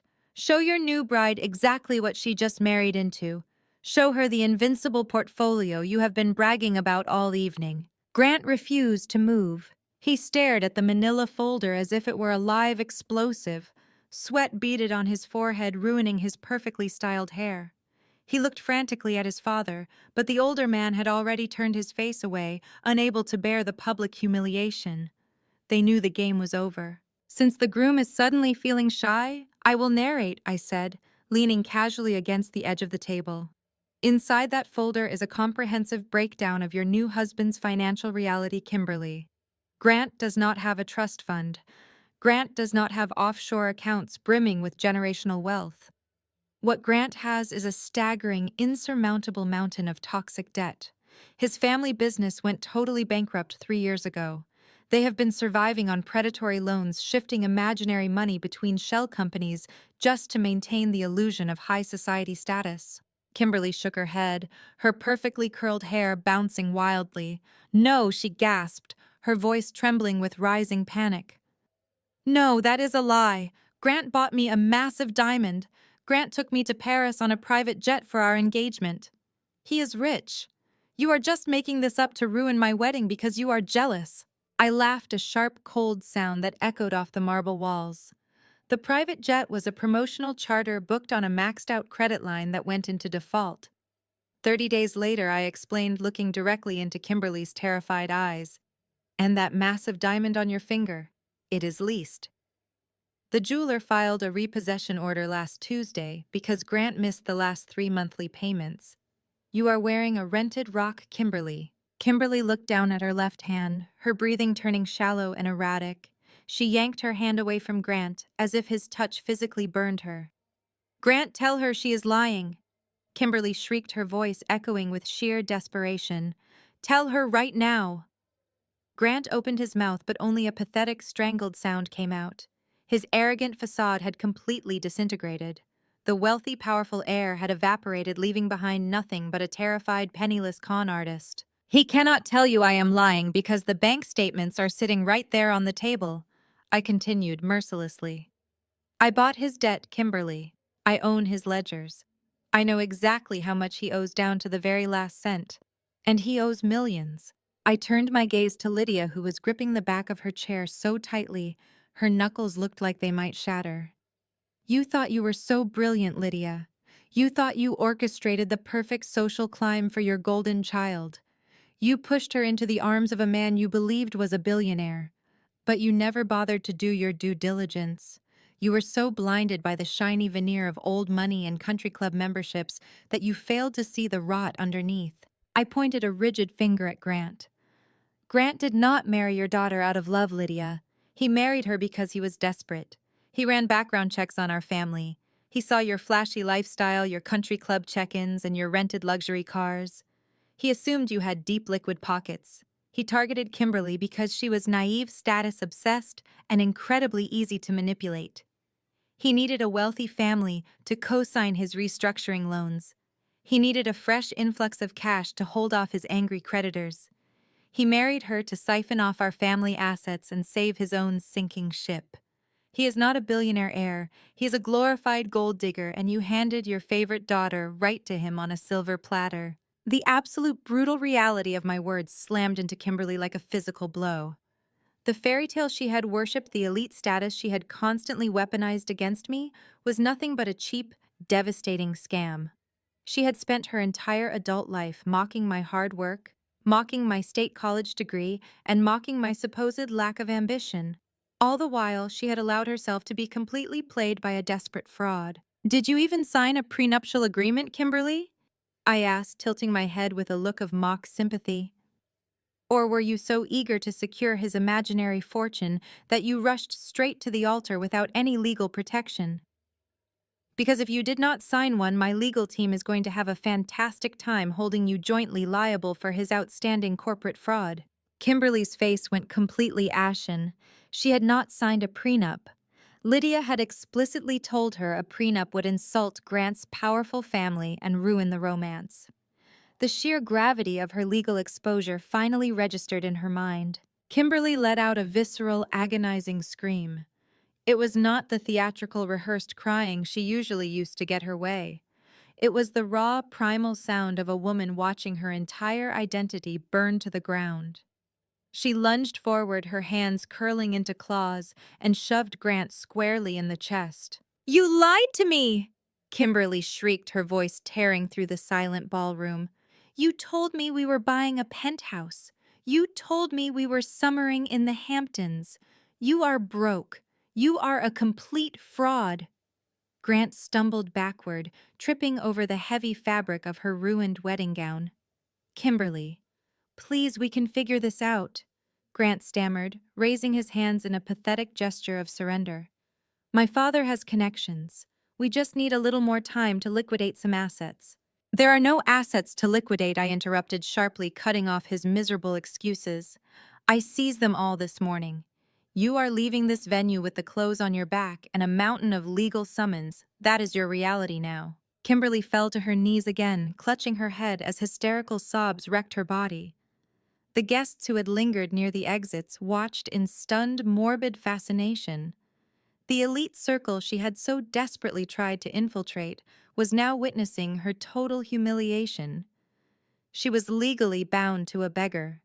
The ink on their marriage certificate had barely dried, and she was already anchored to millions of dollars in hostile corporate debt. Lydia stood completely paralyzed. The arrogant matriarch was watching her flawless, calculated investment implode in the most spectacular manner possible. She had sacrificed my future, burned my Harvard acceptance letter, and treated me like a worthless servant, all to secure this exact moment. She had traded my life for a hollow, rented lie, and I made sure she felt the agonizing burn of every single consequence. I turned my back on the weeping bride. Kimberly was no longer my concern. She was a casualty of her own blinding greed, drowning in the shattered remnants of a fraudulent fairy tale. My attention shifted entirely to the architect of this entire disaster. I looked at Lydia. She was leaning heavily against the edge of the head table, her knuckles completely white, her chest rising and falling in erratic, shallow gasps. She looked like a cornered animal watching the trap finally spring shut. I extended my right hand without breaking eye contact with her. Ms. Montgomery stepped forward and placed a second folder into my palm. This folder was not standard manila. It was bound in a deep, bright crimson red. It was the exact, undeniable color of a Harvard acceptance letter. Lydia stared at the red folder. Her breathing stopped entirely. The arrogant, untouchable matriarch who had spent the last hour insulting my clothes. My career and my existence was suddenly paralyzed by a primal, suffocating terror. She knew exactly what I was holding. "You gave a very moving speech earlier, Lydia," I said. My voice projected effortlessly across the ruined ballroom, slicing through the chaotic murmurs of the remaining guests.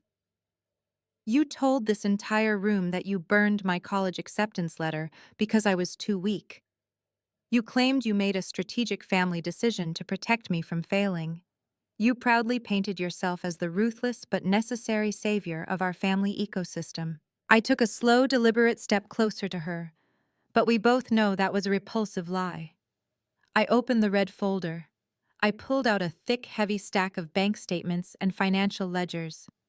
The paper was old yellowed at the edges, but the black ink detailing every single transaction was perfectly legible. I held the stack up so the surrounding crowd could see the official bank letterheads. These are the financial records from 17 years ago. I announced, my tone razor sharp and completely devoid of mercy. I hired the best forensic accountants in the country to dig through decades of your buried secrets. I tasked them with tracking down exactly what happened to the life insurance policy my late biological father left for me. Richard whipped his head around to stare at his wife. The smug, patriarchal superiority he had displayed just moments ago vanished into thin air. He had proudly admitted to supporting the decision to burn my letter to save money, but the look of genuine, unadulterated shock on his face told me everything I needed to know. He had been completely in the dark about the stolen funds. Lydia had played him just as easily as she had played everyone else.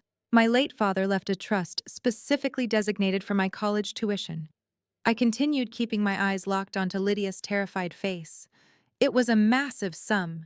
It was legally protected capital meant to ensure that I would have the resources to attend any Ivy League institution in the country without incurring a single dollar of debt. I slammed the stack of bank statements down onto the table right next to Grant's bankruptcy files. When that crimson envelope arrived in the mail, you did not burn it out of maternal concern. I stated, my voice echoing with righteous, icy fury. You did not burn it to protect me from academic pressure. You burned my future because you were absolutely terrified. If I had accepted that admission, the university financial department would have required the immediate transfer of my trust fund. They would have audited the accounts.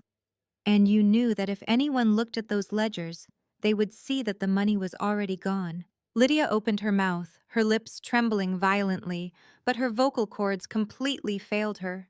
She shrank back against Richard, but he instinctively pulled his arm away from her, staring at the bank statements in horror. You stole from your own child, I declared.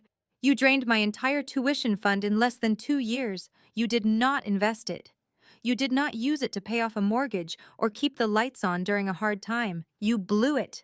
I picked up the top page of the ledger and read the highlighted transactions out loud for the entire wealthy crowd to hear.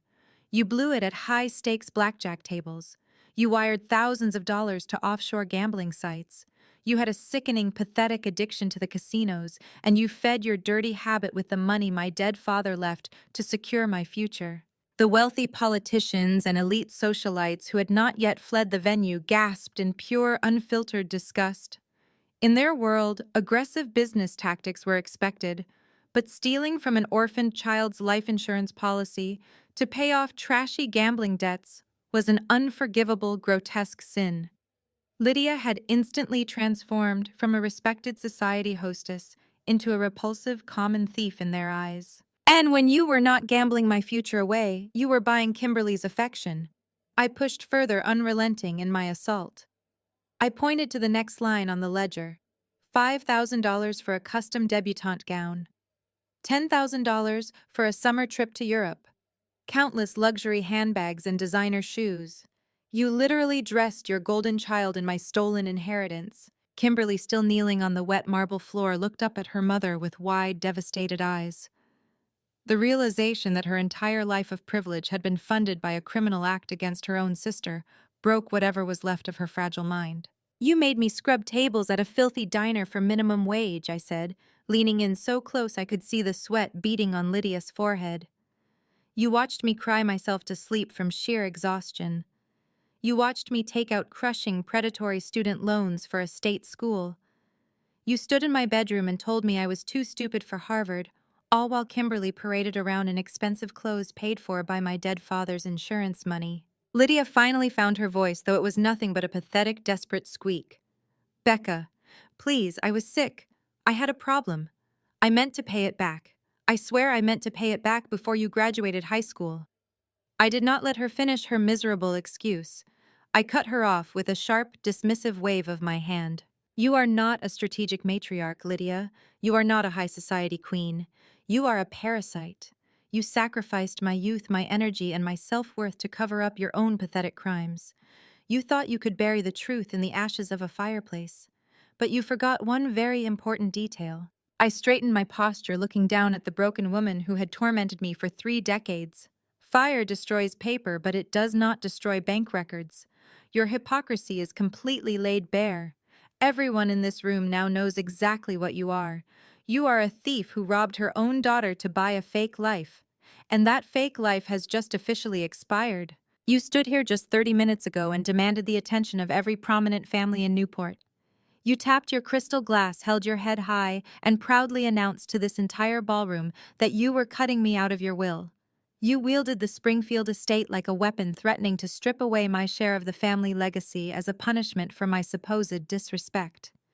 You generously promised to bestow that magnificent historical property solely upon Kimberly and her newly bankrupt husband, expecting me to fall to my knees and beg for your mercy. I extended my empty hand toward Ms. Montgomery for the final time tonight.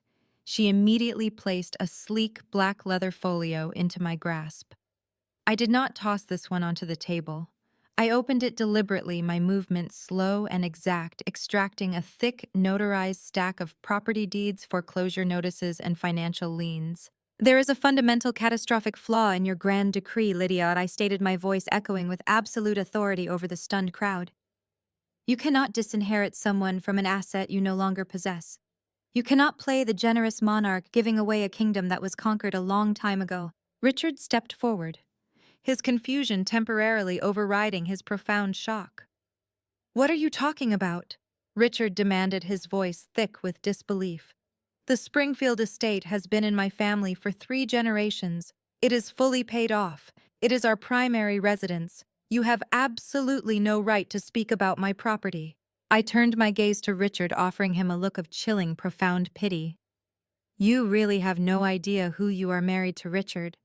Your wife did not just steal a massive life insurance payout to fund her gambling addiction. When that stolen money eventually ran out, she needed a brand new source of capital to feed her destructive habits and maintain the flawless illusion of your pristine social standing.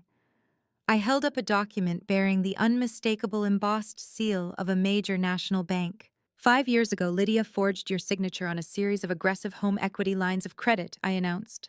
The words struck Richard like physical blows to the chest. She secretly mortgaged the Springfield estate to the absolute breaking point. She leveraged every single brick, every blade of grass, and every antique chandelier in that house to cover her mounting debts. She bled your family legacy dry while you were sitting in your country club, completely oblivious to the rot destroying your foundation. Richard turned slowly to Lydia. His face was completely bloodless, a mask of sheer, unadulterated horror. Lydia, tell me she is lying. Richard choked out, his voice trembling with a terrifying blend of rage and betrayal. Tell me you did not mortgage our home behind my back. Lydia could not speak. She stared blankly at the floor, her entire body shaking violently. Her heavy silence was the most deafening, undeniable confession in the room. Richard stumbled backward, clutching his chest, as the reality of his total financial annihilation washed over him. His wife had destroyed his generational wealth just to keep up appearances. She cannot tell you that because the bank eventually realized those loans were incredibly high risk. I continued, mercilessly ensuring every wealthy guest remaining in the room heard the full extent of their disgrace. When Lydia inevitably began missing the exorbitant monthly payments, the bank packaged your toxic mortgage into a bundle of distressed real estate assets. They dumped it onto the private market to recoup their losses. Kimberly, still sobbing on the wet marble floor in her ruined wedding dress, looked up at me with eyes completely devoid of hope. She finally understood the magnitude of the trap they had all walked blindly into. And who do you think aggressively buys distressed high-risk debt in the private sector, I asked, letting the question hang heavily in the cold air. Apex Vanguard Holdings. My firm bought the Springfield mortgage 2 years ago. We bought your entire existence for pennies on the dollar.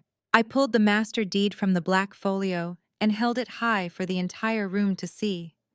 The heavy legal paper represented the ultimate undeniable transfer of power. I hold the absolute deed to the Springfield estate, I declared, my voice ringing with total, unadulterated triumph. I own the roof over your head. I own the manicured driveway you park your leased cars on. I own the grand dining room where you sit every holiday and pretend you are untouchable royalty. For the last 2 years, I have been quietly paying the property taxes. I let you live in my house. You are nothing but glorified tenants living in a property I generously allowed you to occupy until this exact moment. Lydia let out a pathetic, strangled gasp. Her legs finally gave out entirely. She collapsed heavily into her chair, burying her face in her trembling hands. The proud, vicious matriarch was gone. The woman who had sneered at my clothes and mocked my career was erased, replaced by a hollow, broken shell of a person facing absolute, inescapable ruin. So your grand theatrical gesture of disinheriting me was completely and utterly worthless, I said, leaning in close over the table so she could hear every single syllable clearly. You cannot kick me out of my own property. You have absolutely no wealth to pass down to your golden child. You do not have a single penny left to your name. You are totally destitute, Lydia. You are stripped of everything you value. You are stripped of your house, your fake wealth, your social status, and your dignity. I shifted my gaze to Kimberly and Grant, the pathetic newlyweds, who thought they were combining two massive, unstoppable fortunes. They were staring at me like I was the Grim Reaper. There is no inheritance, I told them, coldly, shattering the final remnants of their high society delusion. There is no safety net. There is no multi-million-dollar estate waiting for you to redecorate. You are starting your marriage with absolutely nothing but a mountain of federal fraud investigations, maxed-out credit cards, and the damp clothes currently on your backs.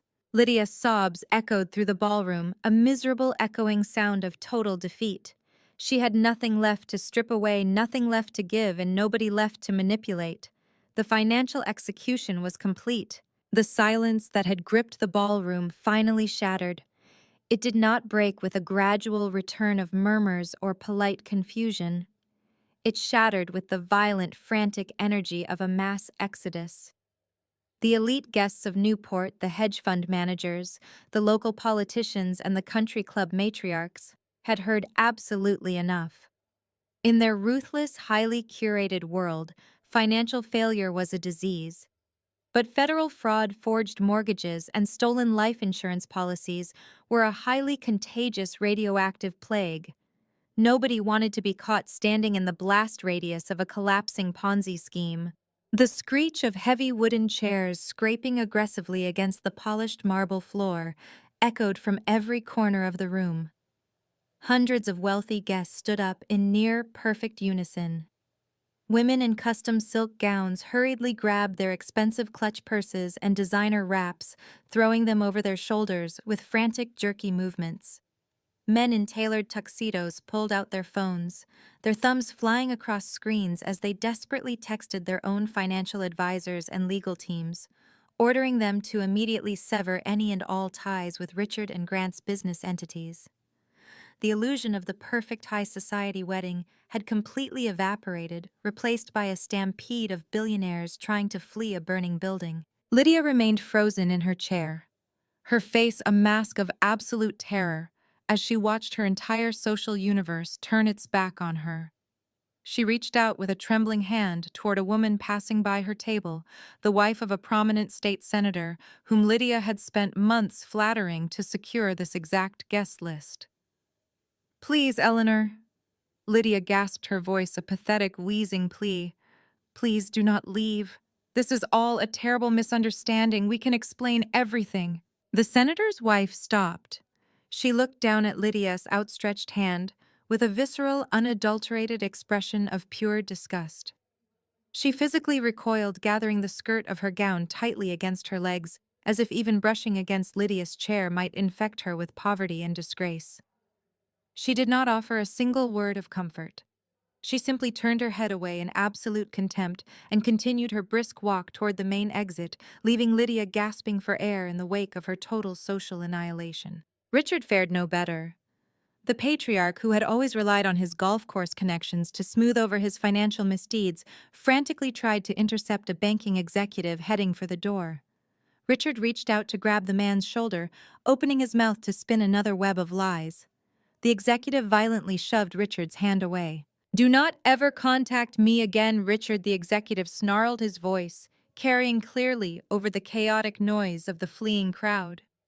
"My legal team will be sending a cease and desist order to your office by tomorrow morning. You are completely finished in this town." Richard stumbled backward, bumping into a table as the executive stormed away. The realization of his permanent destruction finally crashed down upon him. He was not just losing the Springfield estate, he was losing his reputation, his business network, and his freedom. He was entirely radioactive. But the most spectacular display of cowardice was unfolding near the kitchen service doors.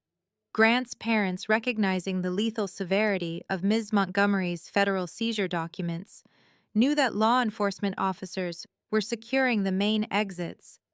They knew that angry creditors and federal investigators were likely already building a criminal case against their fraudulent holding companies. They did not spare a single glance toward the head table.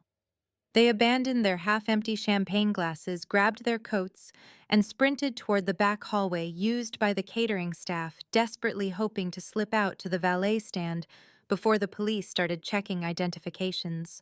Grant, the arrogant groom who had just spent the evening boasting about his imaginary generational wealth, watched his parents fleeing like common thieves. He looked at the federal agent standing near the front of the ballroom. He looked at Ms. Montgomery's formidable legal team blocking the center aisle, and then he looked down at Kimberly. His new bride was still kneeling on the wet, filthy marble floor. Her expensive designer wedding dress was completely ruined, soaked in spilled water and crushed white orchids. Her makeup was streaked down her face in dark, ugly rivers of mascara, as she sobbed hysterically, overwhelmed by the absolute destruction of her fairy tale life. She reached up toward Grant, extending a trembling hand, waiting for her supposed billionaire husband to pull her up and protect her from the nightmare. Grant looked at her reaching hand. He looked at the tears streaming down her face. And then, with the cold, calculating instinct of a lifelong con artist, he made his choice. Grant did not reach down to help her. He did not offer her a single word of reassurance. He simply turned his back on his bride of less than 4 hours. He abandoned her on the floor of the ruined ballroom, tucked his head down, and sprinted as fast as he could toward the kitchen doors, chasing after his fleeing parents to save his own miserable skin. Kimberly let out a sound that did not even resemble a human voice. It was a raw, agonizing, blood-curdling shriek that tore through the emptying hall. She scrambled forward on her hands and knees, the heavy, soaked fabric of her gown dragging behind her like an anchor. Grant Kimberly screamed, her voice cracking wildly. "Grant, come back here! You cannot leave me! Grant!" But the heavy wooden kitchen doors swung shut behind him, sealing her fate. She was completely abandoned. She collapsed onto her stomach, pounding her fists violently against the wet marble floor, shrieking into the echoing void of the massive empty room. The grand wedding reception had become a graveyard of broken crystal, discarded champagne flutes, and absolute despair. I stood perfectly still in the center of the room, my arms resting comfortably at my sides. I watched the last of the wealthy guests filter out the main doors, casting frightened, judgmental backward glances at the screaming bride and the hyperventilating mother. I watched the empire of lies burn to ash in record time. Karma had not just knocked on their door. It had kicked the door off its hinges, set the house on fire, and handed me the matches. And the glow of the flames was the most beautiful thing I had ever seen. The heavy oak doors of the ballroom clicked shut as the final straggling guests fled into the night. The deafening silence that followed was broken only by the pathetic wet sobs echoing from the center of the ruined dance floor. The grand $50 million estate was completely empty of its high society audience. The string quartet had packed their instruments and run. The catering staff had vanished.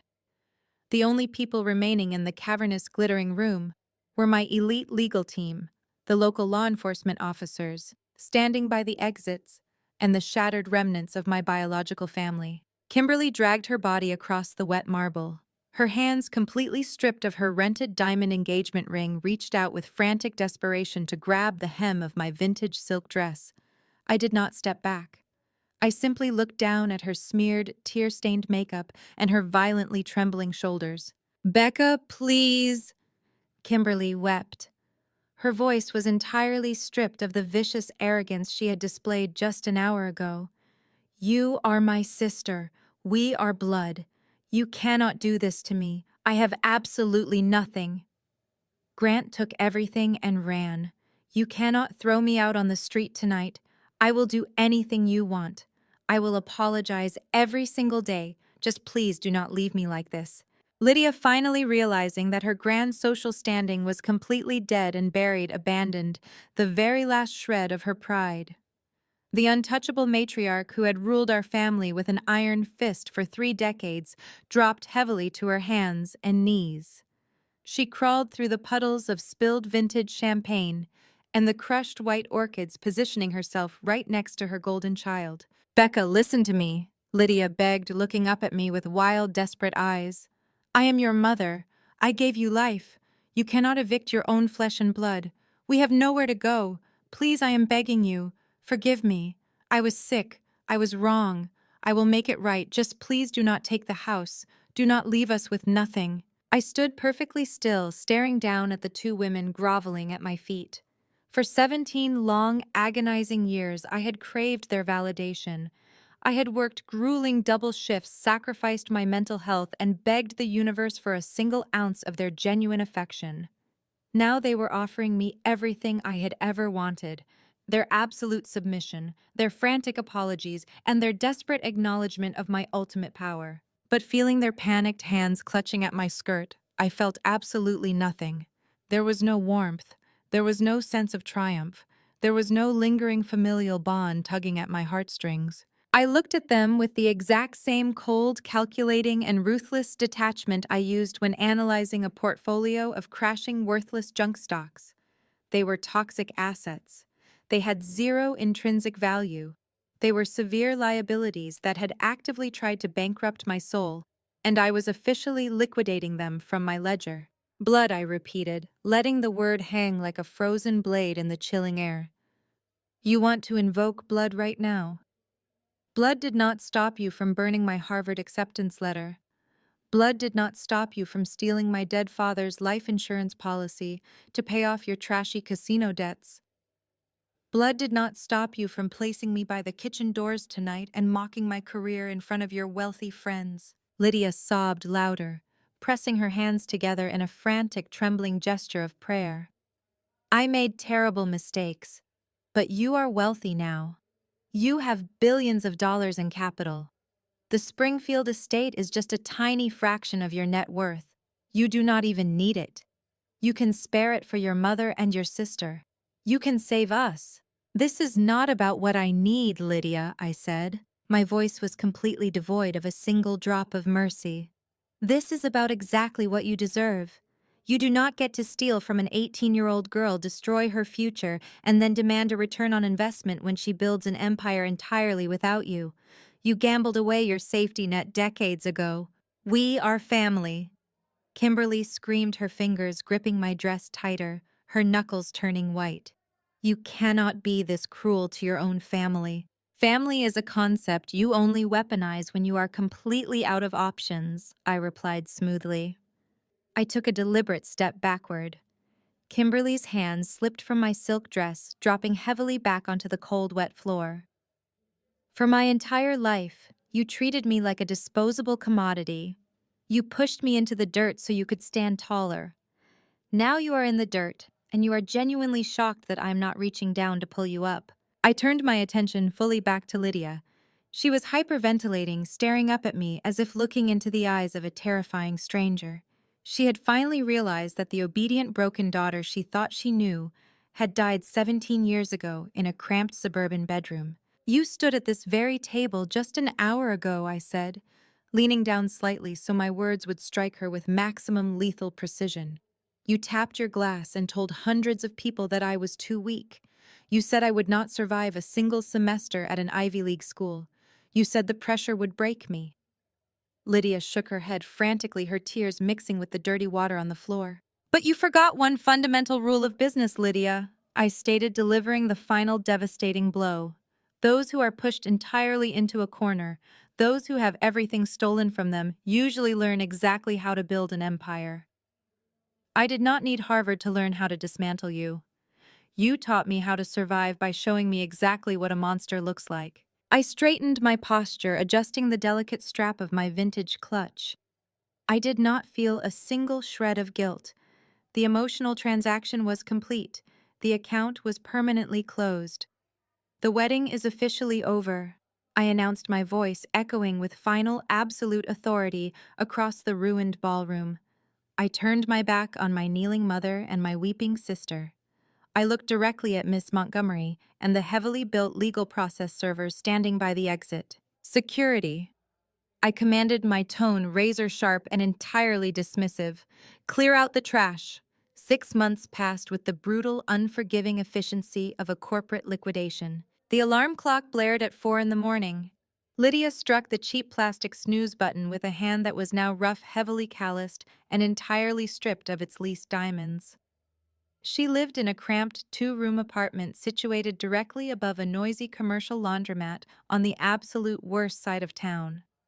The peeling linoleum floors were perpetually sticky, and the walls, stained with decades of cheap cigarette smoke, vibrated constantly from the heavy cargo trucks passing on the street outside.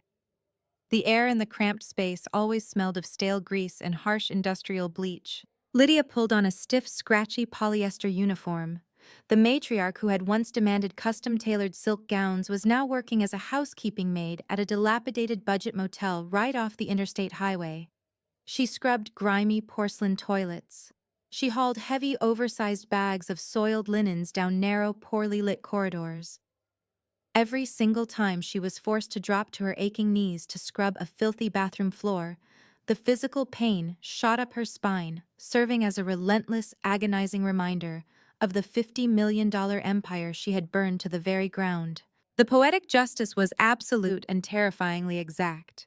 She was now performing the exact same, grueling minimum wage manual labor she had gleefully forced me to do 17 years ago to fund her golden child's luxury lifestyle. Her grand return on investment was a mop and a bucket of cheap disinfectant. Kimberly was faring no better. The glamorous bride who had demanded a multi-million-dollar estate and a private jet was currently working the late-night shift at a greasy 24-hour fast food franchise.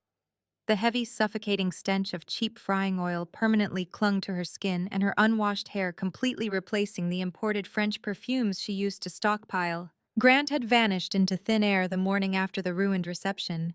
He fled across state lines to evade federal investigators, leaving Kimberly legally anchored to a massive, hostile mountain of corporate debt. She had no prenup to protect her. Her phone rang relentlessly day and night. The calls were never invitations to exclusive country club galas or elite charity balls. They were aggressive, automated threats from ruthless debt collectors and process servers tracking her every move. She spent her shifts serving cheap burgers to girls she used to viciously bully in high school, forced to bite her tongue and smile while they looked at her ruined life with undisguised pity. The social exile they experienced was absolute. Lydia's former high society friends did not just drop her. They actively treated her like a highly contagious radioactive disease. If she accidentally crossed paths with a former country club acquaintance at the local discount grocery store, the wealthy women would physically turn their shopping carts around and walk rapidly in the opposite direction. They looked right through her, erasing her from their social registry, with the exact same cold, calculated cruelty Lydia had taught them to use against anyone she deemed inferior. She was a ghost in the very town she used to rule. The rest of the family unit had completely disintegrated under the crushing pressure of poverty. Richard had been indicted on multiple federal charges regarding the fraudulent home equity lines of credit and the falsified mortgage documents. He was currently sitting in a federal holding facility, completely unable to afford a competent defense attorney, waiting for a trial that would undoubtedly end in a lengthy prison sentence. Jason, the arrogant brother who had mocked my career and called me a bitter spinster, had proven his family loyalty was tied exclusively to a steady cash flow. The exact second the bank accounts were frozen and the luxury cars were repossessed by the creditors, Jason packed a single duffel bag. He abandoned his mother and sister without leaving a forwarding address or a single dollar to help with rent. He fled the sinking ship, leaving the two women to drown in the wreckage, entirely alone. Every night, Lydia and Kimberly sat across from each other at a wobbly, mismatched dining table they had salvaged from a local thrift store. They ate cheap sodium-heavy canned soup under the harsh, flickering glare of a dying fluorescent light bulb. There was no vintage champagne. There were no towering arrangements of imported white orchids. There was only the suffocating, inescapable reality of their absolute, crushing poverty. They blamed each other constantly. Their vicious, screaming arguments echoed through the paper-thin walls of the apartment building, providing free entertainment for their exhausted neighbors. Lydia screamed at Kimberly for being stupid enough to marry a broke con artist without securing legal protection. Kimberly shrieked right back, blaming her mother for illegally mortgaging the Springfield estate and stealing the life insurance trust fund that caused this entire apocalypse. They were permanently trapped in a miserable, highly toxic prison of their own making, bound together by mutual hatred and severe financial ruin. They had attempted to contact my legal firm exactly one time. They had sent a pathetic, groveling, handwritten letter begging for a tiny monthly stipend. They claimed they were on the absolute verge of starvation and eviction.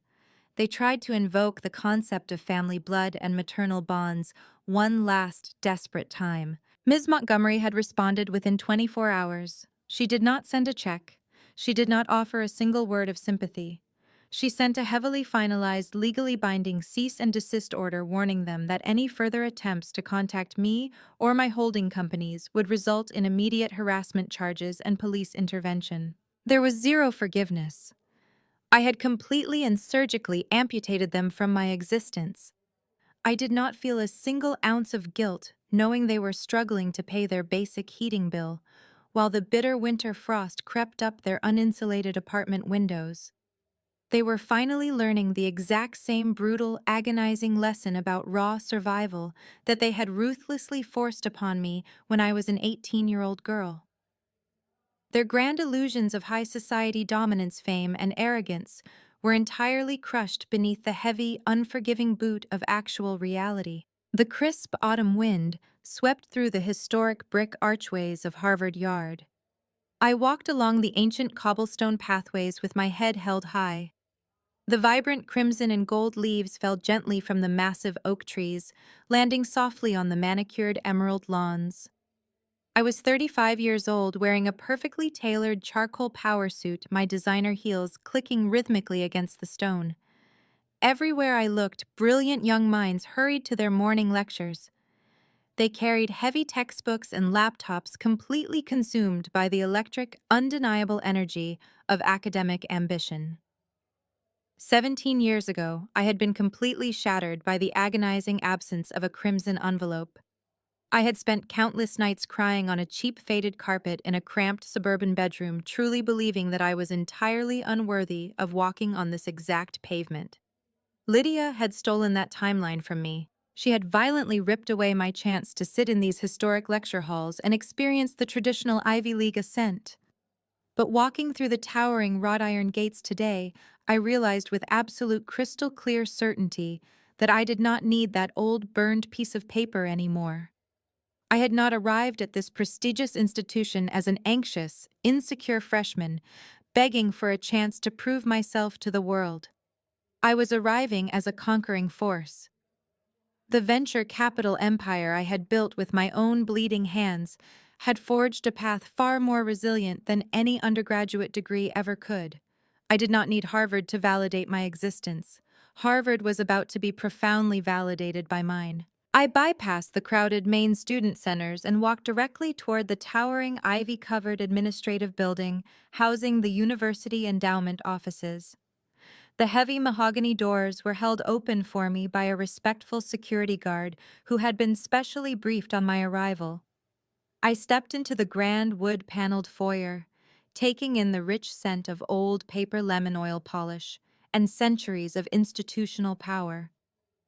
My lead corporate attorney, Ms. Montgomery, was already waiting for me in the quiet lobby.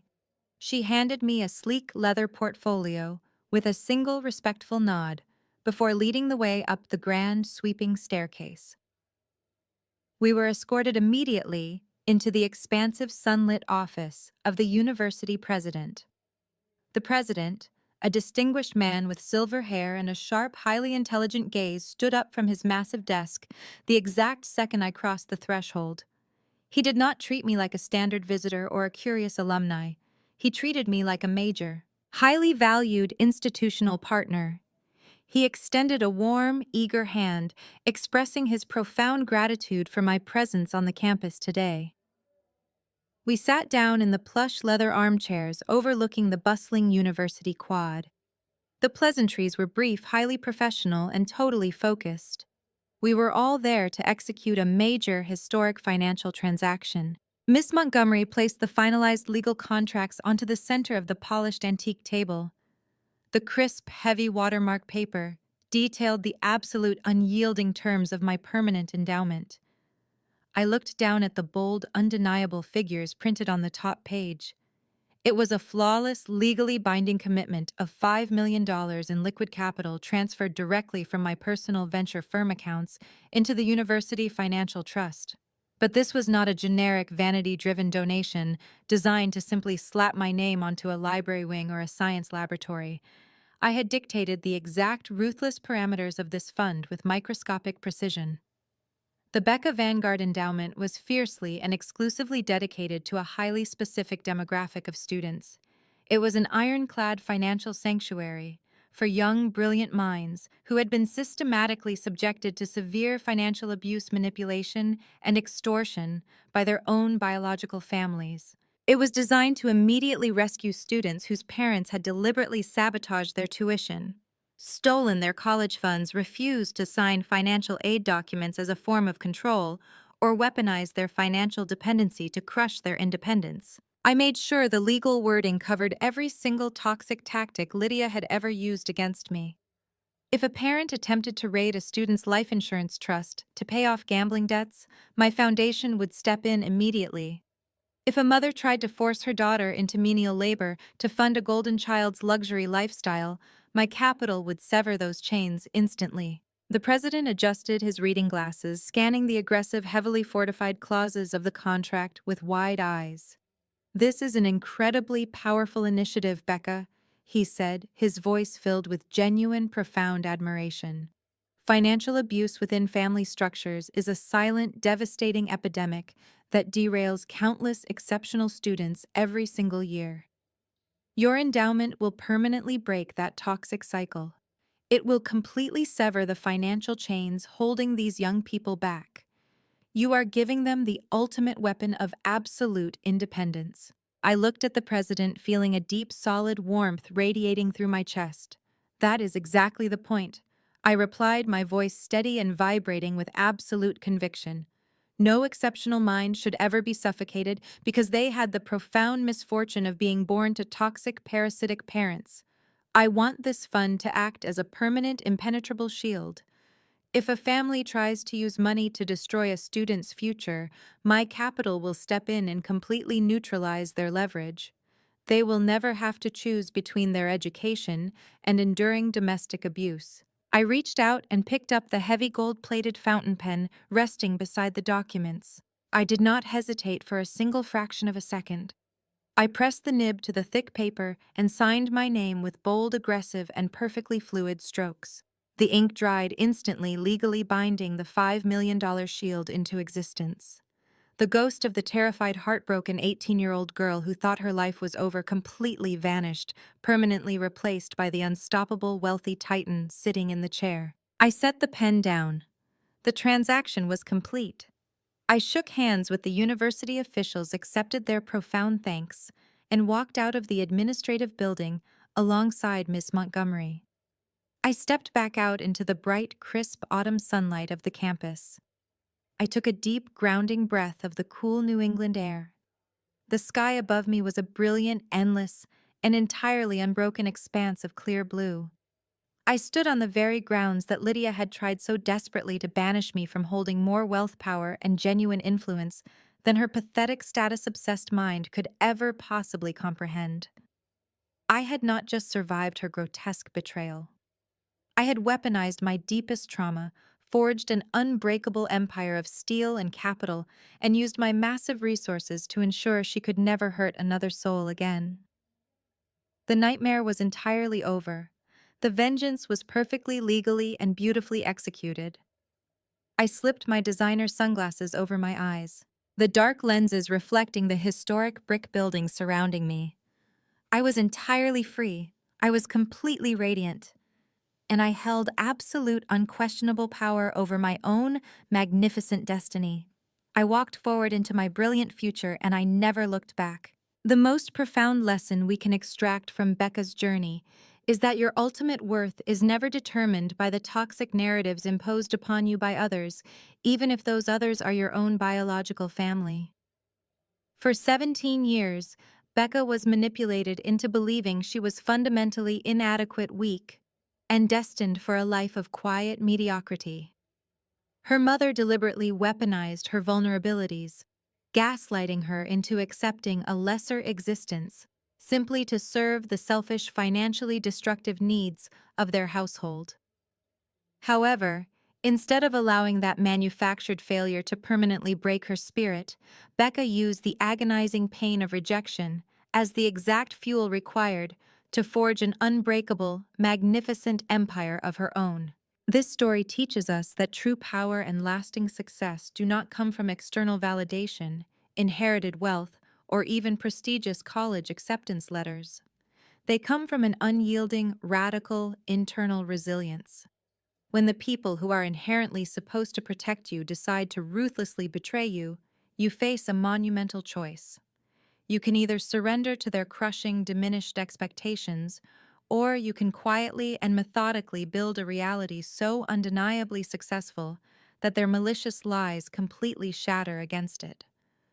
Becca did not merely survive her profound emotional and financial abuse, she entirely conquered it on her own terms. Furthermore, true healing does not always require forced forgiveness or toxic reconciliation with your abusers.